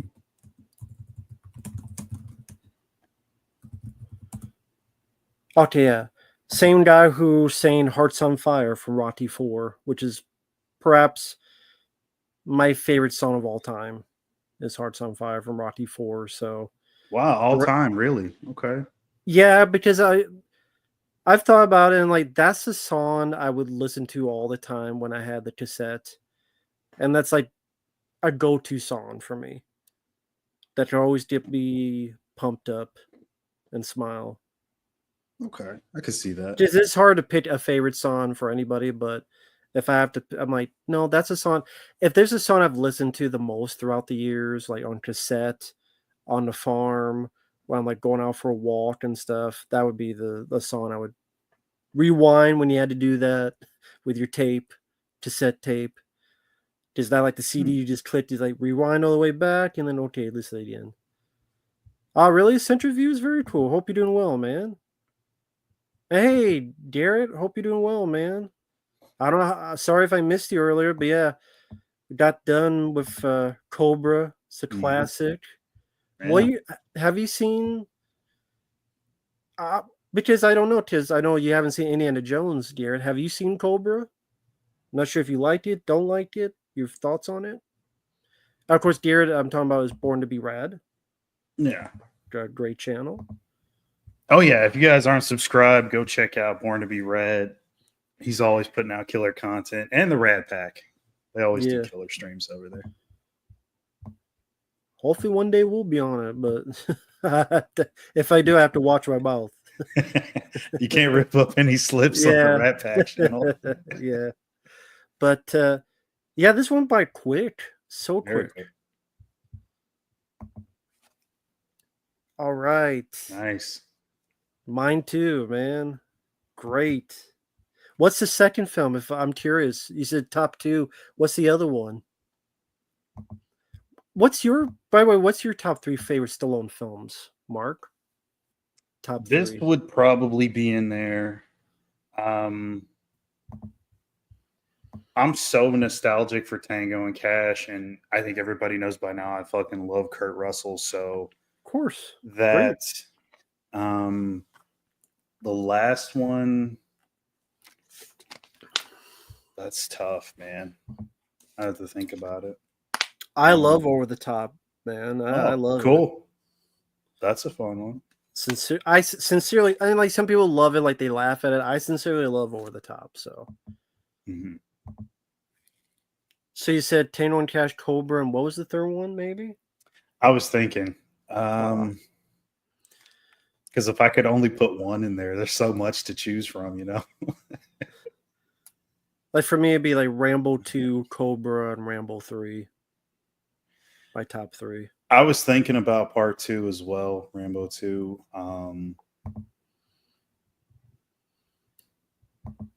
Oh, hey, fantastic! You like Over the Top as well? Because that's the thing is like everyone always like they hate Over the Top. They think it's goofy, it's corny, it's cheesy, it's such a bad movie. And I always kept hearing that throughout the years. I'm like, I sincerely love it. Like I sincerely love Over the Top. I always have. But it's like always on these like People always just shit on it. Oh, no problem, man. You deserve it. All right. We got over the top community. Wow, there we go. okay. Good film. There we go. We got over the top fan community. Yeah, I didn't know so many people liked it. We'll be like the only community that love over the top. But goddamn it, we're gonna be it. There you go, Garrett. If you ever do over the top commentary, have me on, man. I'll even watch my mouth. Have Mark there too. Have us on over the top or something. That'd be fun. No, the last commentary we all did was the Scream 3 one. You remember that? That was, I think that was last year, maybe. Because I like Scream 3, but that was like the longer edition. It was the assembly cut, yeah. That one, yeah, it's not that good. I prefer the theatrical one. Yeah, Phantasma, you should be on there too. Absolutely. We all do over the top. Well, okay, do you like over the top, Mark? Yeah. Okay. I mean, it's not in my top 3, because again, but you don't think it's like shit? No. Okay. I think he's done worse than that. Much worse, actually. Yeah, Demolition Man would probably be in my top 5 though for Stallone. Of course. And then now I'm going to like a top 5. Well, if I had top 5, Cliffhanger and Demolition Man would be in there. Those would be mine as well. I love me some Cliffhanger. That's another one. We'll never get the full cut of that either. Yeah, I have a very rough edited version of Over the Top Uncut. Because at least it's out there. It's just very rough to see. But I have a copy. Well, I'm in Cliffhanger. Yeah, I have a copy of Cliffhanger. Oh, okay. The word print. And that has like all the audio and stuff in it. I don't think I have that. It does, but it's very, very rough. Okay. So it's like 3rd generation VHS of Cliffhanger, where it's like you wish you could use the tracking, but you can't. But okay. I could still watch it because it's very rough, but I can like hear the dialogue and I could see it. Mm-hmm. It's subpar VHS, like very, but okay. It was fun to still see the violence, and they're using music from The Fly and I think Predator. Mm-hmm. There's a lot of stuff at Cliffhanger. Because I have a cut that's okay when it's footage like the movie. It's just footage from the movie, and then they put in the cut scenes in between. So it's like you have the regular movie, and then the cut scenes are put in where they're supposed to. So of Cliffhanger, so I have that. And I know quite a few of the scenes that were cut, and most of the stuff, from what I remember, it's violence, right? Like a lot of violent stuff was cut out. Yeah, this is a decent amount of violence. Violence, yeah. Okay. I think even like at the end fight with John Lithgow, there's a point where like breaks his arm and stuff, and oh damn. Okay. Stuff like that. I know the fight scene with him and what's the dude's name? Leon, is it? Yeah. It's a little bit longer? Yeah, it is. Okay. Figured. Okay. You sissy. You punch like a sissy. That's so good. God, I can't believe it's over already. It's a short film though. Hour and 20-some minutes went by so quick, so fast. You know, it feels like we haven't really been on here that long. But what does it say? Hour 50 minutes just about we've been on here? Yeah. Doesn't even seem like it. Hold on for 1 second. I'll be right back. Sure. Tim Carlson, which Rambo film are you talking about? Yes, it does. Silver Wings. Because that was a deleted scene. Yeah, it does have that. It has that scene where he jumps from one to the other. It has the bit where it's the frozen waterfall and he punches and the water cascades on him. It helps him climb up. That's why when he gets to the top, he's all wet. This is before Janine Turner finds him because he's climbing a frozen waterfall and he's got to punch a hole in order to grab onto it and get a better grip and then go over. So yeah, it does have the frozen waterfall bit from Cliffhanger. Oh, Commando would be fun. Yeah, Predator at some point. Jess and Jad, that's a creature from the X-Files. His avatar. Yeah, that's the host, which was played by Darren Morgan, who's one of the writers on the X-Files, but occasionally he would act in the show as well. That's the host from season 2. Season 2, episode 2, I believe. Hey there, Jojo. Hope you're doing well. Yeah, the Scratch Burno and Gozer. I like Death Race 2000 and I like Nighthawks. I like both movies. Have you seen either of them? It's been a long time. What was the other one for Nighthawks? What was the other one though? Death Race 2000.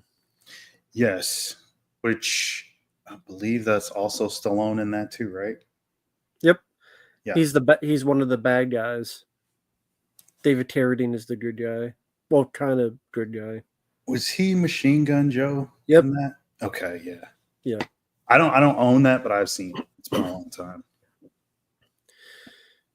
But yeah, Commando would be fun. If you ever want that premiere, just let us know.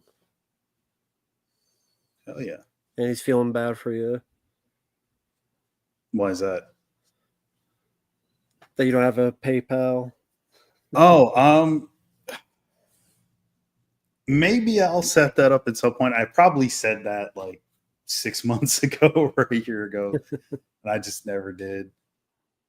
And actually, you know what? When it comes to that, I had one like over a decade ago, and I think I used it for like eBay stuff or something. And then I had stopped using it, but I think it got hacked. Like I never fully closed out the account or anything.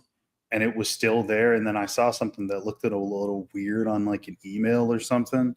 Yeah. So I don't know. I'd have to make a whole new one. And well, yeah, be careful with those because it could be a trick that they say is hacked, and then it's like it could be a scam thing. Yeah, it's like how people get YouTube channels. They click on it, and then they get all your information, and then they hack your YouTube channel. Yeah, which or is what the people post office as well. Like, there's been times where I've gotten text messages from what's supposedly the USPS, but I know it's not because they never would text me anything. Right. I know it's just people phishing. Same with IRS. Like the IRS, oh, they sent you a voice message. I'm like, they don't send you that. It'd be an actual like mail. We will clear your taxes. And it's like they don't do that via text, like your voice message. Yeah. What was it? I can't remember what they were called, but there was a certain thing that I had received several times when I bought my house. It was, I can't remember what they're called, but they're phishing scams though, either way. They have a certain name for those kinds, but when you buy a house and your name's out there, like it's public record that you purchased the property, I got 15, 20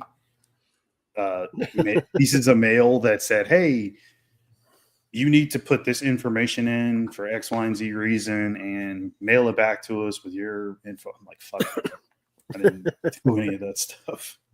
You must have thought I was born like 2 minutes ago. I'm not that crazy.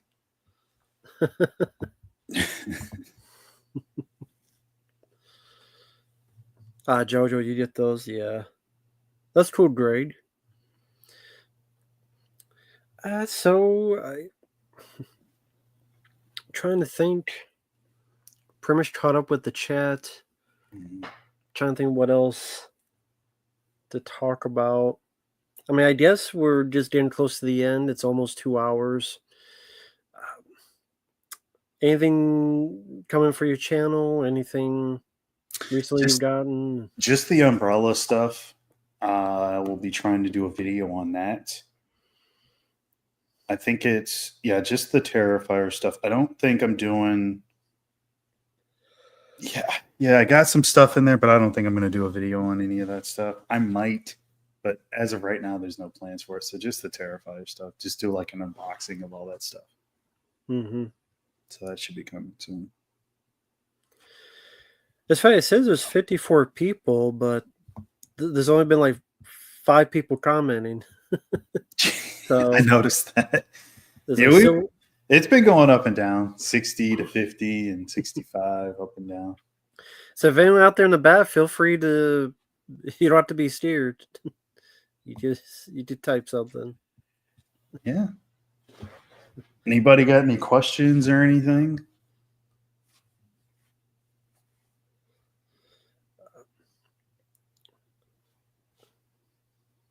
Josh Pritt, yep, Silver Wings. Thoughts on Nolan's new film? From what I've seen on it, seems like it could be okay. I don't think he's a bad director. I'm sure whatever he does with it, it'll be interesting. I just don't know 100% exactly if what I've read about it is true. At first, they said it was a horror movie, then it was a helicopter movie or something. Now I'm reading it's a period piece and it's something based off a book. So I don't know for sure what it's going to be. Dozer missed. Mark mentioned that, but yeah, he mentioned his favorite Stallone film. It just Dozer wasn't here for that. Yeah, it's hard to pick an absolute favorite. I say I have top movies though.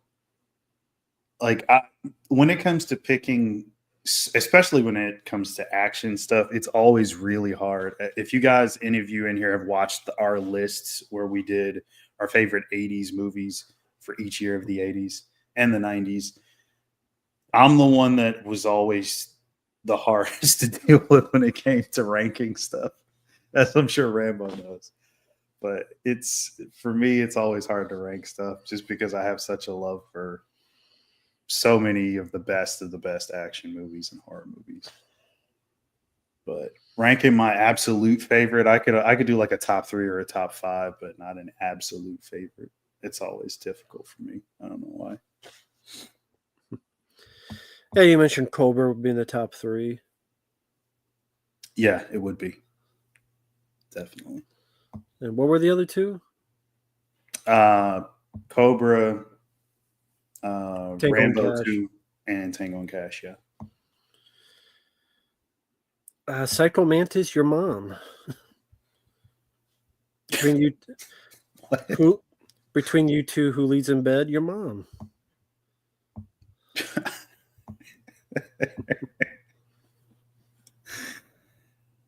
Oh man.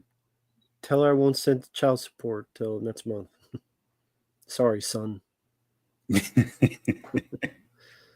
Might be time for an upgrade, PhantasMatt. Well, you know what? If you could find maybe a stream, probably don't upgrade it yet. There'll probably be a 4K right around the corner. Because I think the film has got enough of a cult following and dedicated fan base, especially amongst people who are, physical media distributors. But wouldn't that be from Shout Factory then? Stream Factory, since they released the Blu-ray? If their license to release it hasn't expired, maybe. And they're always down to upgrade anything. Who do you think would do it then, if not them? Cobra 4K. I could see Warner Brothers doing it. I could see them putting it out. They surprised me with some of the other stuff that they've done. So it wouldn't be too far out there for them to do it. But if Scream Factory did it, or maybe Arrow, it'd be cool if they did it. Yeah, they did Demolition Man. Yeah. So if they stay on the Stallone train, I'm all for that. Oh yeah, definitely. That'd be cool. VSU, yeah, maybe. You never know. That'd be fun. I'm sure they go all out on the packaging. I mean, they're doing the '90s stuff that nobody else likes except me and Matt, but I'm still glad it's happening. I don't see them doing Cobra though. Vinegar Syndrome. No. You think it's like too mainstream for them? What have they done at Warner Brothers? Yeah, I'm shit, dude. I'd never imagine that they do any of the Paramount stuff either. I mean, if they got a deal with Warner Brothers, sure, but like we know they have a deal with Paramount. So, hey, Dre B, I think you're the one that requested on Her Majesty's Secret Service. If so, because there's like multiple Dre Bs, so I don't know if you were that, but yeah, if so, thanks for that request. Hope you like the review. But is there a director whose first film is their best film?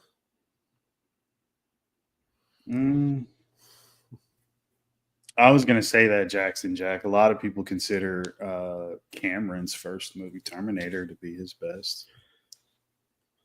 That was Piranha 2. I figured somebody was gonna say that,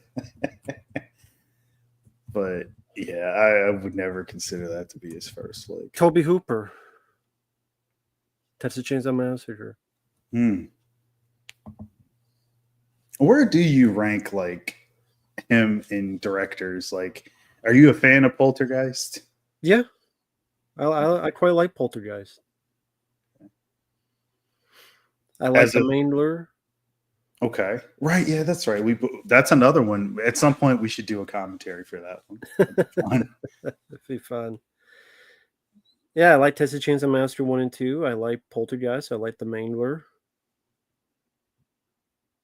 I mean, I put Wes Craven and John Carpenter and above them, but yeah, 100%. He's got a lot of bad shit in the last parts of his career too. So, indeed, Neopunk. Yeah. Oh, sorry, go ahead. No, go ahead. Neopunk. I've flip flopped on that so many times,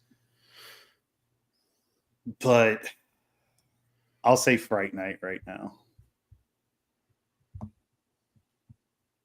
I like the music a bit more in Lost Boys. But Fright Night's got more of the full-on horror feel. Just the whole atmosphere of that is much better, in my opinion. Better effects too.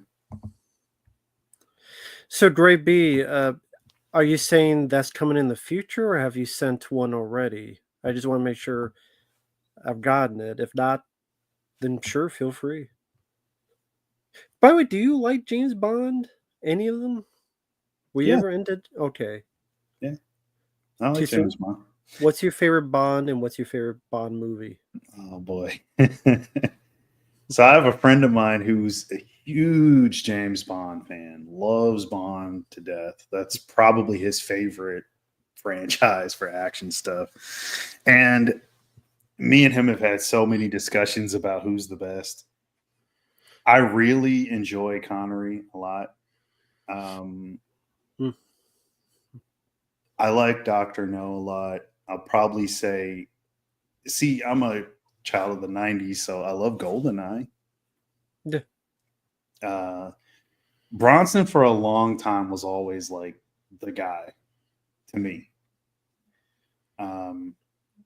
Personal favorites, though, yeah, Connery, Bronson. I like Daniel Craig too. I think I was probably in the same boat as everybody else in the beginning when he was first being cast, and they're like, "Oh, he's blonde," and I don't know. But he more than proved himself to be capable to living up to the role, I think. So, what's your favorite Bond movie again? Probably GoldenEye, I'd say. Okay.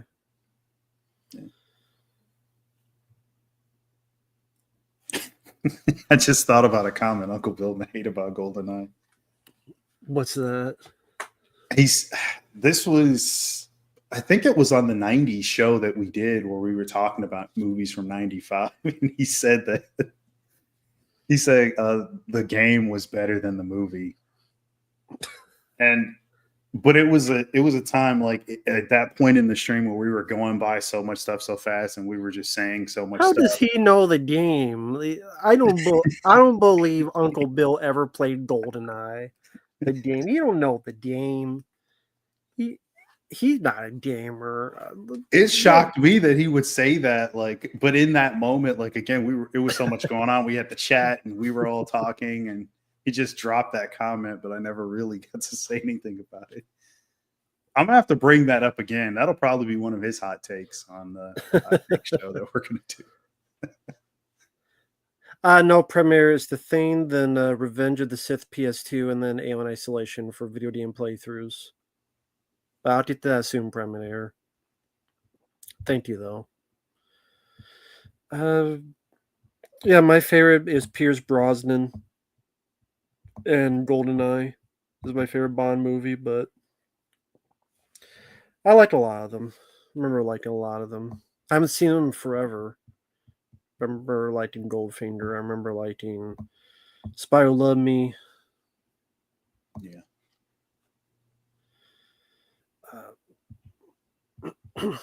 Diamonds for Forever, I remember not minding. It's been forever since I've seen it. Okay. Our Majesty's Secret. Yeah, I reviewed that recently. George Lazenby sucks. I don't love him. He has moments, but like the ending is good in that movie. But I think that film's too long, and it's like 2 hours and 20 minutes or something. And a lot of the middle could have been cut out. And again, Lazenby I don't love, but there's some good stunts. There's some good stuff in it, so I don't mind the film. Okay. Have you seen that one? Yeah, I gotta watch that big. So they did like a really big, huge box set where they had all of them up until I think the last movie.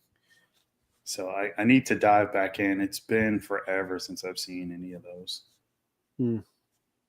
I'm kind of in the same situation. I got to watch them again.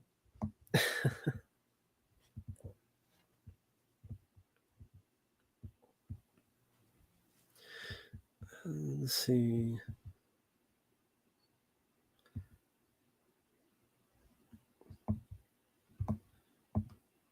Didn't see Downhill Racer, Josh. Or if I did, I don't remember it.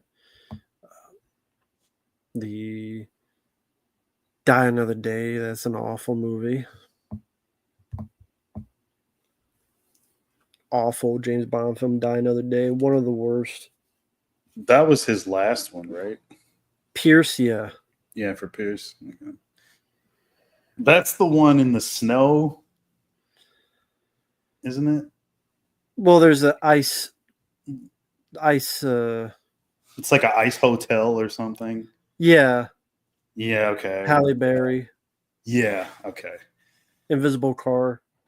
Yes, I remember that now. That's what I remember about it is the snow and the car being invisible. Which was a bit much even for James Bond. Yeah. A bit much even for him. Have you played, I mean, maybe you played GoldenEye, but the other Bond games you ever played? I think I played one of them this was more recent. Was it From Russia with Love? The one that they did? What was it? Let me see. Yeah, Sean Connery voiced it. He voiced it. That's the one. That was it. That was the last one I played. And then, of course, I played GoldenEye like everybody else way back when. And I think I played the other one after that. Was it Tomorrow Never Dies? the game? There's been a lot. There was, so I mean, that is a game. Mm-hmm. Okay, so maybe it was that one. But the ones I played that I liked was Knife Fire and Everything or Nothing, both for PS2. Speaking of games, Cobra had a game. Did you play the Cobra video game? No. I'm sure it I, wasn't good. I don't even remember what system it's for. I don't either, but I do remember seeing the box of it. Like it's probably not good. None of them were back then. Very few of them had any playability or replay value. Perfect Dark I never played. I've heard of it. Primator I played 007 Knife Fire about there. Remember liking it. Very cool. Nicholas Pearl, hello there.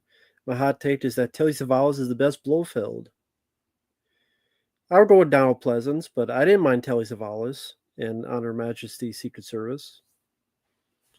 Yeah, to promote that really quick, next Friday we'll be doing the Hot Takes show. So everybody get your hot takes ready. Sure, there's going to be a lot of people pissed off in the chat. Now, does Uncle Bill know that we're doing that? Yeah. I'm going to remind him, though. I'm going to remind him. Tomorrow Never Dies on PS1 sucks. World's Not Enough is on PS1 and 64.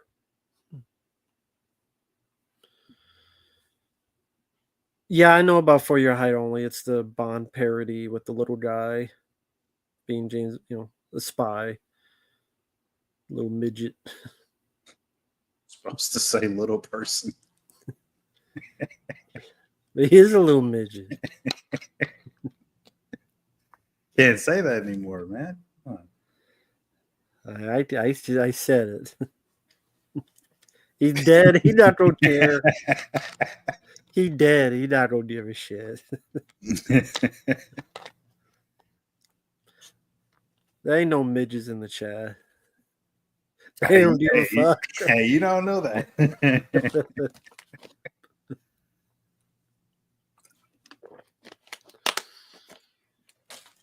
It's not even like a bad word. I don't know what the deal. Like, why? How is that a bad word? I have no idea. There's a lot of words that over the last 5 I think vertically challenged, I think, is worse. Like, what do you mean I'm challenged? Yeah, like I don't know where any of that stuff comes from. You can't say anything now. Everything offends people. Like, little person and vertically challenged is worse because, like, okay, little, oh, thanks for reminding me my height. I'm little. Challenge, like, vertically, midget, there's nothing wrong with that. Like, I think the others are worse.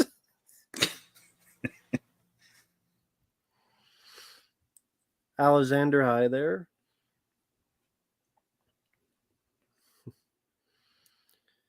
Okay, great, but are you a midget? Dwarf. Guess you could say that. I don't know. Yeah, I think I don't know which is say worse. That one. Why? Like, okay, why? Hey, I don't make this shit up. I have no idea. So dwarf is fine, but midget is not. I don't even know who gets to decide half this shit anyway. Like, who says what's okay and what's not? I don't even know if it's the people with these, if you call it a deformity, I don't know, whatever, if they decide that, or if it's other people are saying, hey, that's insensitive. You can't say that. Hey there, William. Hey there, Noah. Yeah, you call him Gnome. There you go. Yeah, man. It's probably just as bad. I don't know.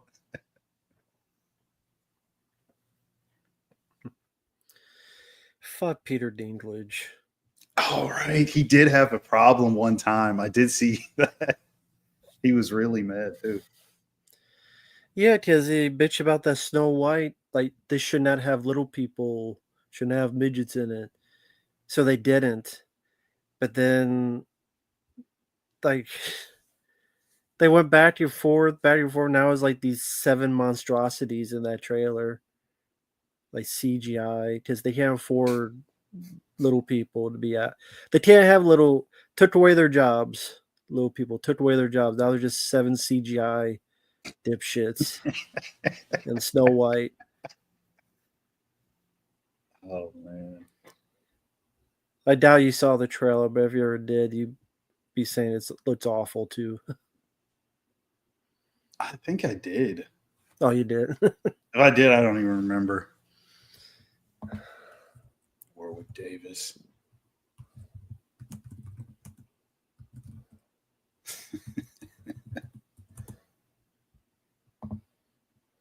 We were actually it's a short film, so it ended maybe like 20, 25 minutes ago. Yeah.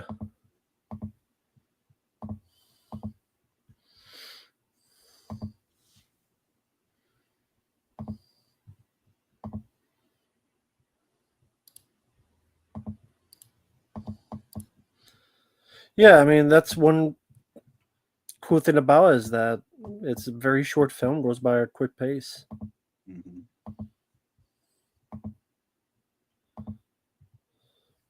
Oh, I love it, William. Big fan, and I'm sure you know Matt is a big fan as well. But it'll be up for those who want to give it another look. It'll be up. Yeah. Thanks, Greg. There, I'll see what see. Look at that. Yeah. Oh man.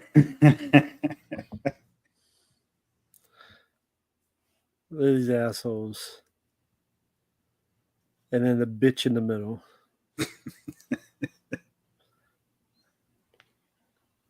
That's movies today, man. That looks bad. Look at these little assholes. I don't even see the point of redoing that. Because the line team made $1 billion. The desperation from the studio. That's what it says. Studio desperation.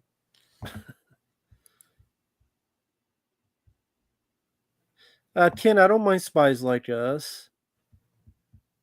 True Lies comment. Hey, True Lies would be fun too, Predator. It does look awful. No, she calls Snow White because she's white, but nah. It's like they have that new Spider-Man cartoon where everyone's race swapped now. That new cartoon's coming out. Like Norman Osborn's black. Yeah, I've heard about that. It's gonna piss all the wrong people off. But aren't you happy about that, Mark? They're Oh yeah, representing you. yeah, they are. You're being represented. They're doing it for you. I could give a fuck about that. That's like the fucking Black Superman thing. I don't give a shit. I saw like a headline. Oh, it's still in production. They're developing it. I don't give a fuck. Who cares? Just do the fucking book and just be done.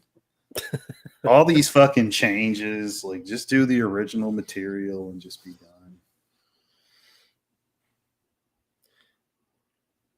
done. Black Panther. I laugh at Black Panther. I think it's a great comedy. I've said a million times. I think the accents are ridiculous. I don't give a fuck. You should see the sequel where I've seen that. Yeah. The drums. We're so progressive. We need drums to bang to open up a fucking shield, but we're progressive. Does that make you feel progressive, Mark? No. Banging drums to open up a shield. Shit about that. There you go. Don't listen to me, Chaz. I'm racist. I've been told these things. I'm racist, so Crack House commentary. I didn't even know what the hell the film was. Crack House commentary. God. That'll be great. We probably will do that at some point. Well, I mean, since we're here, that I bring it up, I'll bring it up. Your full thoughts on the Superman trailer?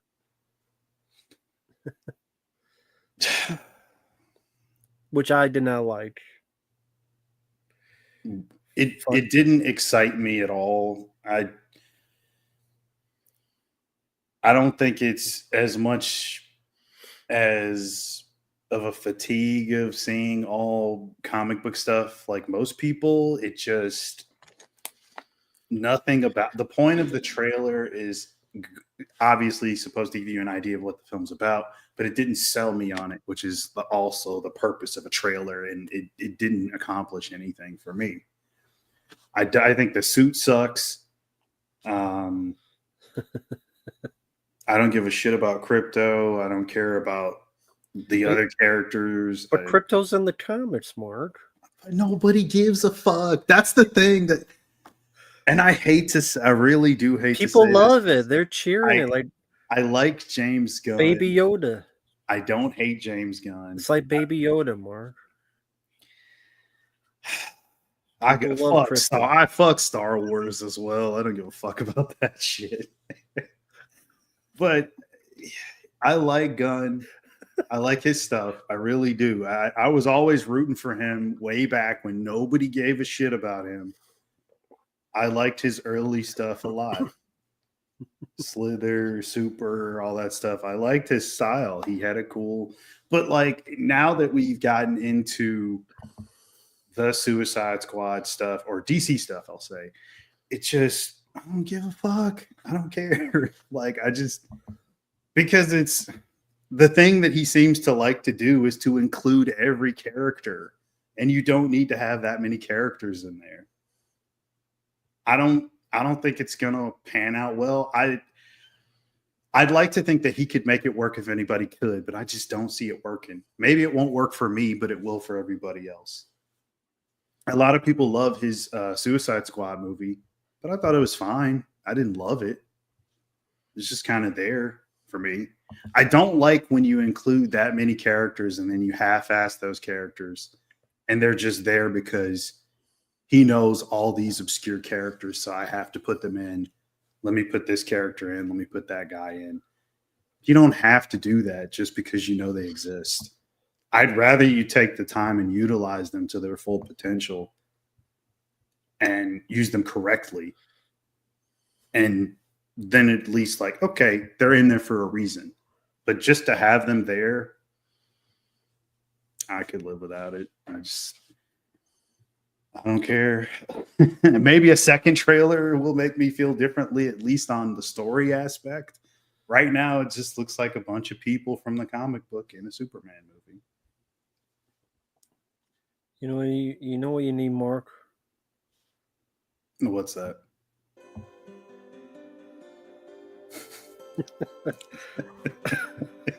Need some music for your soul, man. That's what I need. Because apparently you do have like free music on here that you can play during streams. Yeah, I have seen that. Need some soul in here. That's right. It's gonna fix it all.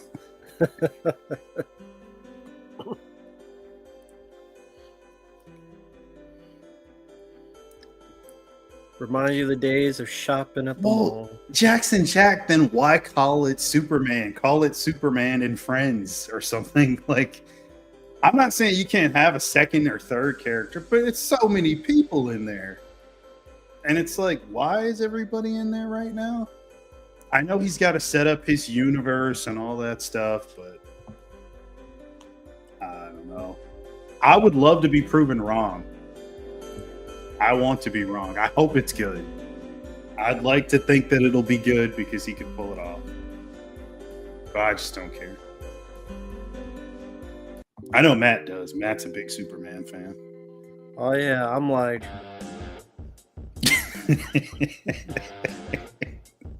that's what I'm like. Or I'm like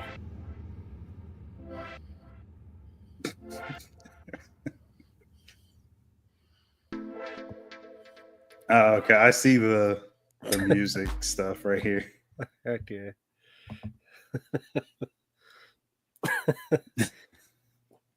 See, I don't know how that all works, and I don't want to be like Put it on, then no one can hear us. They have the volume adjuster switch. Can you see it? Yeah, I see it. I figure people would be annoyed by the music stuff, so I'll let it go.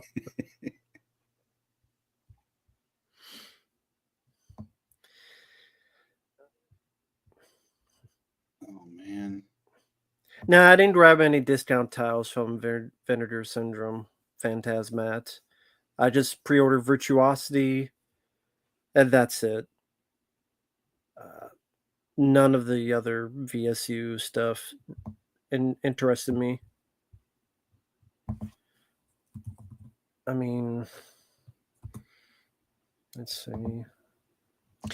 Yeah, so that's another thing, the look of it. A buddy of mine said this to me because he was wondering my thoughts on the Superman trailer. He says he looked it up and it's the same cinematographer as the guy who did The Flash, and I didn't care for the look of The Flash. It's the same fucking guy. So I'm not thrilled with that.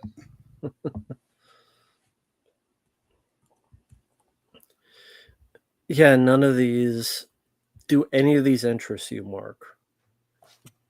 Hold on, I'm gonna have to full screen it. Let's see. Yeah, I already Lifeline. have some of those.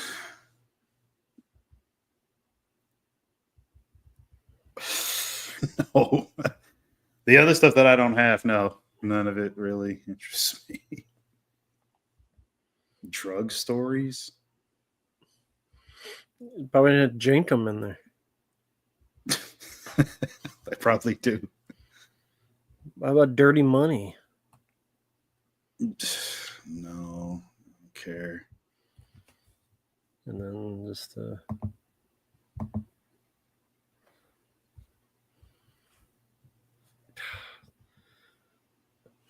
oh, I didn't even realize they put out the new one. I saw that earlier today, and I'll pass. I didn't see it, to be fair. I never finished it. That good, huh? Yeah, that good. Gina is good. Phantasmat. Hmm.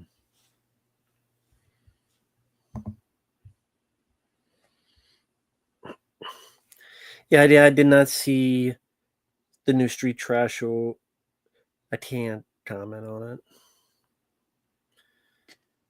Yeah, it lacks the authenticity of like what the first film brought. It just doesn't have that. Yeah, I figured.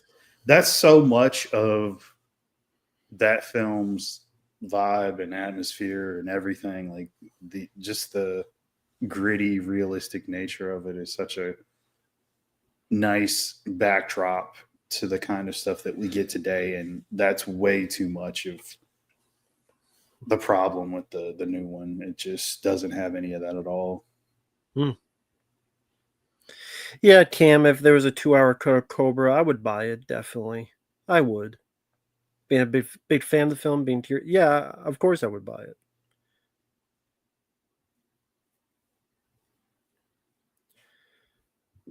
They're remaking movie. Yeah, well, like they're doing that Return of the Living Dead one.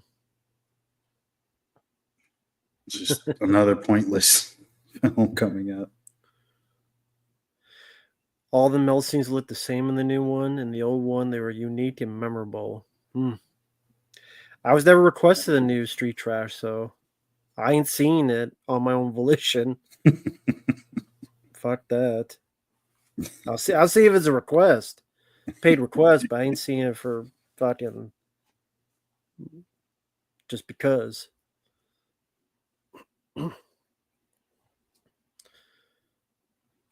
Does Mark like Dolph Lundgren? Yeah, I like Dolph. I think I still have my thing down Silent here. Trigger. Yeah, I think it's still down here. Hold on. I'll be right back. I think it's Yeah. over here. I'll be back. No, they never did the Choppy Mall remake. Although that probably will happen soon. Does Mark like dolphins? Well, books where they fuck the blowholes. He likes those. Whatever comic that was, where someone fucked a dolphin's blowhole. That's Mark's favorite comic.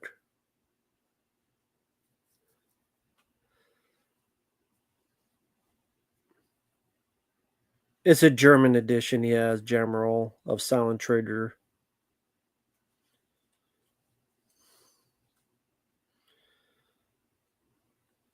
Yeah, Universal Soldier is a great movie. Great Dolph Lundgren Van Damme film. Yeah, so from the weight of it, I've put it back in this box, and that's because I'm still working on all my office stuff. That's a whole nother room with physical media and glass display cabinets and shit like that. And I was sort of dedicating all the action stuff that I have, all the anything that's not genre related. So, I mean, of course, I have movies that are horror and sci-fi and action and comedy and everything down here. But I wanted to do like a big action theme in my office because it's my second favorite genre. And I just have so much horror shit down here. This is my theater room.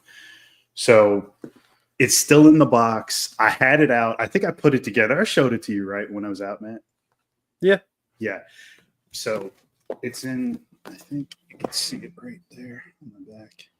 Yeah, that's better. Yeah. So that's what it looks like. And it comes with the Blu-ray and the DVD. And it's a pretty cool bust. Kind of see it in the front, too. Oh, no. That's just like... So, yeah. Silent Trigger, I love. Very underrated. Yeah. So that's one I got to put in a glass display. I didn't realize how much Terminator shit I had until I was going through it. So I was like, oh my God, like I need a whole nother section in the room to put all that shit out. Luckily, I still have all the boxes because I always keep these boxes have such cool artwork. I always keep these and I wish I could display them, but just for space sake, it probably wouldn't be wise to display the boxes as well. So I'm telling you, Mark, if you just where you're at right now, if you just record and just show the stuff, like 5-6 minutes, upload each one of those, that'd be perfectly fine. YouTube, whatever. Yeah, I gotta do that at some point. I think enough people have asked for it that at some point. But whenever I'm done upstairs with everything, Yeah. then I'll probably do it because then I can just shoot it all at once, edit it, however, and then just put it out there. But again, that shit is not cheap, man. Those glass display cabinets are expensive. All that stuff. In the past, it was right. No, that's all real. So, for example, that light down there in the bottom. Well, you can't see it now. Yeah. Yeah. Well, so here's the remote. That Vinegar Syndrome light. So you could turn it off. See, it's off. You have the remote. Just turn it back on. So you could make it flicker and do all sorts of stuff. So no, it's not green screen. It used to be. That was a while ago when I was using that. I told Matt I got tired of using that anyway.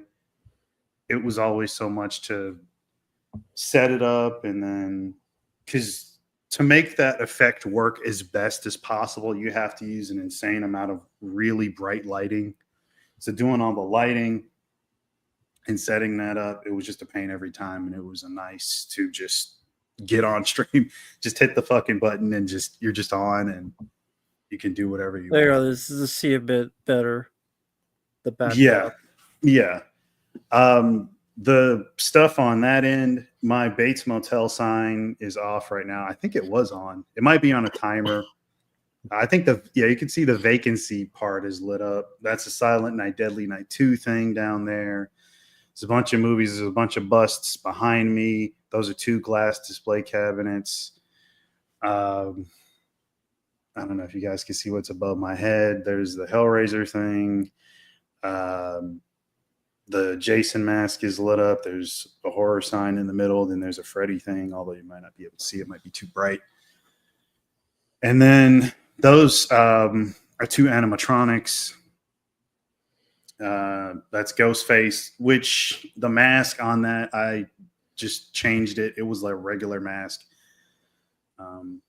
Yes, that is a Faces of Death bust. I also have the what is that thing called? I don't think it's like an original, but it's like not a replica, a reprint of like the VHS that they did. I think it's numbered, maybe. I don't know. I've never opened it. It was for display purposes only, but that is an actual VHS tape. That set, maybe I'll do a video on at some point. Haven't done that. So in order, that's Maniac at the top, Faces of Death, Hellraiser 4. At the bottom, it's Ash versus Evil Dead. That's Ash versus Evil Dead thing is signed by the Raimis. Sleepwalkers up there. Below Sleepwalkers is Burial Ground, which is a very rare bust. That's Pennywise down below, although I'm going to change that out and put that in another case. I meant to put Waxwork in there.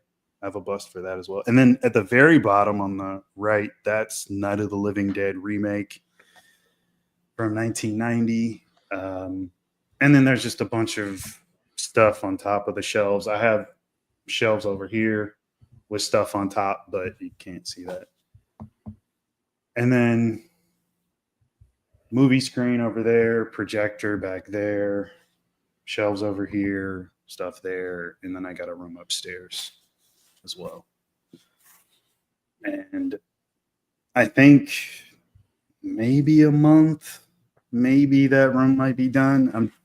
There's a couple more pieces I need to, because that's the thing. You guys have to understand, building all that shit takes a while. And when you work as much as I do, I don't have a lot of, between streaming, trying to ever do a video if I can get time, dealing with life itself, and just building all that shit and then making sure it's not fucked up. It takes a long time. I can understand. I bet you could, PhantasMatt.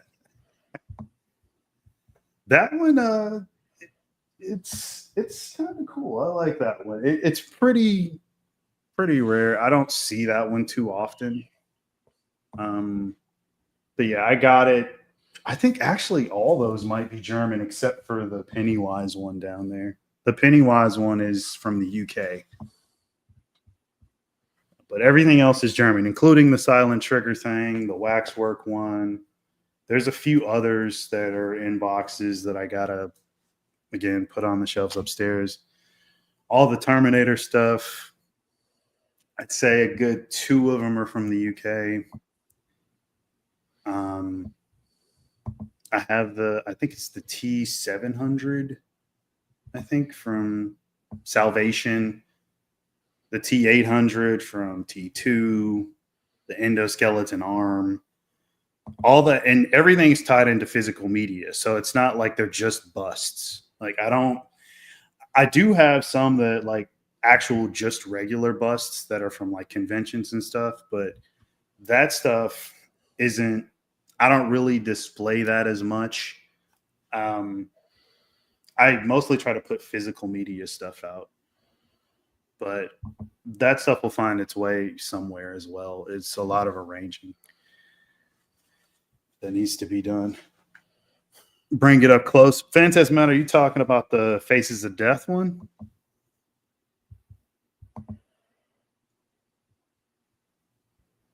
And yes, Alexander, Tales from the Hood is a staple of my childhood. I've seen that like 10 million times.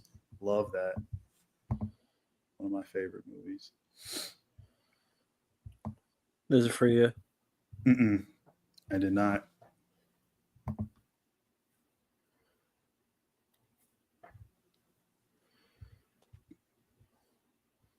So that's for you. I think PhantasMatt's talking about the Faces of Death one. Yeah, he is. Yeah, give me a minute. Shit. Those are actually locked. I think I got to get the key for it. So give me a minute. I'll be back. I got to get the key. So I'll be back.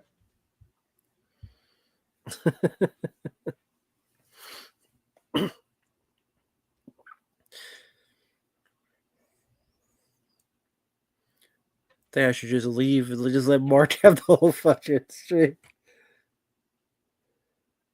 Mark's got all the cool shit. I've just got the boring background. I got nothing to talk about. I should just leave and then Mark can just have the stream. Okay, so here's the Faces of Death one. And of course in German, so it's so bright in here. Okay, that's a little bit better. You can see it like that. So, and it's, you know, if you guys have seen the movie, then you kind of know. This one's one of the more basic ones, though. And here's the VHS. Just put that there. So let me see. I don't think it's. No, I guess it's not numbered. I thought it was. Yeah, I mean, it's, you know, the Gorgon video thing. So it's, yeah, it's still sealed. There's no numbering on it. So I guess it's still in print. I got that from a convention. But yeah, the Faces of Death thing. It's also the lightest bust. A lot of these other ones are heavy as hell, man. Like, they weigh a lot, which I was afraid of because you put that stuff in the glass case and it's tempered glass, which holds a lot. But I'm thinking when I put it in there, like, holy shit, this is heavy.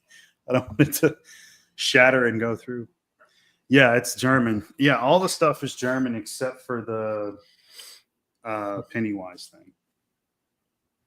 The Terminator stuff is not, that's from the UK, most of it. And then some of it's region 1. So, I got too much Terminator stuff, though. That's why it's like I can't put that stuff down here. So I'm going to put more of my horror stuff down here. So I'm going to put this back. I'll be back. Right.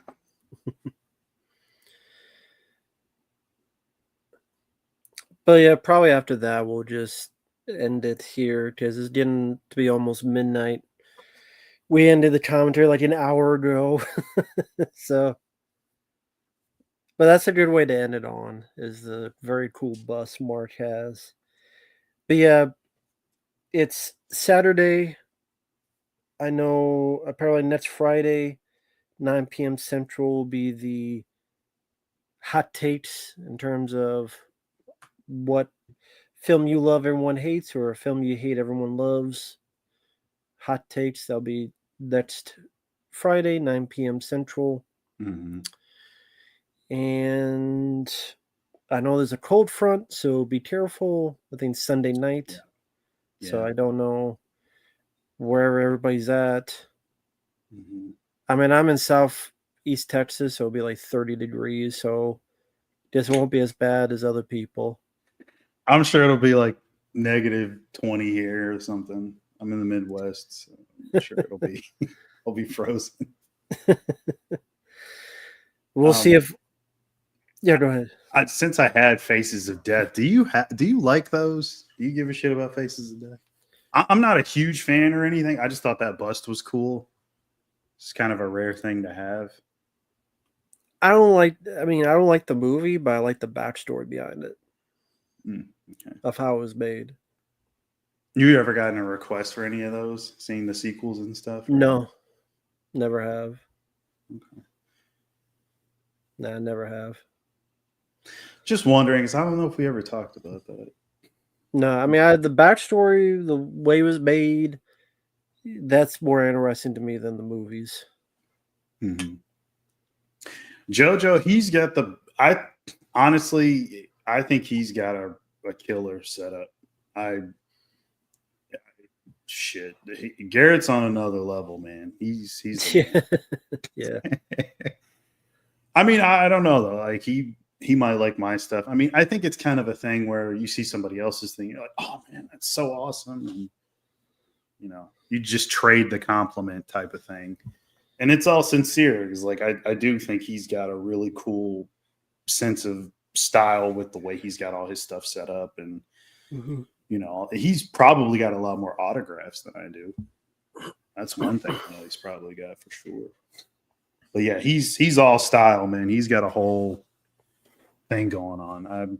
He's definitely my inspiration for like a lot of the setup and certain things here and there. So. Connected. No, I was born in Iowa, so I didn't always live in Texas. Hey, there's Cyber Warrior. We're about ready to head out, so yeah, the stream will be up for those who want to rewatch what they missed. Once again, Shawn, whenever you see this, thank you for the request. For everyone out there, take care. Have a good and safe rest of your weekend. Yep. Take care. We will see you guys down the road. Yep. See you guys next Friday. Thanks Bye-bye. for watching. Bye-bye.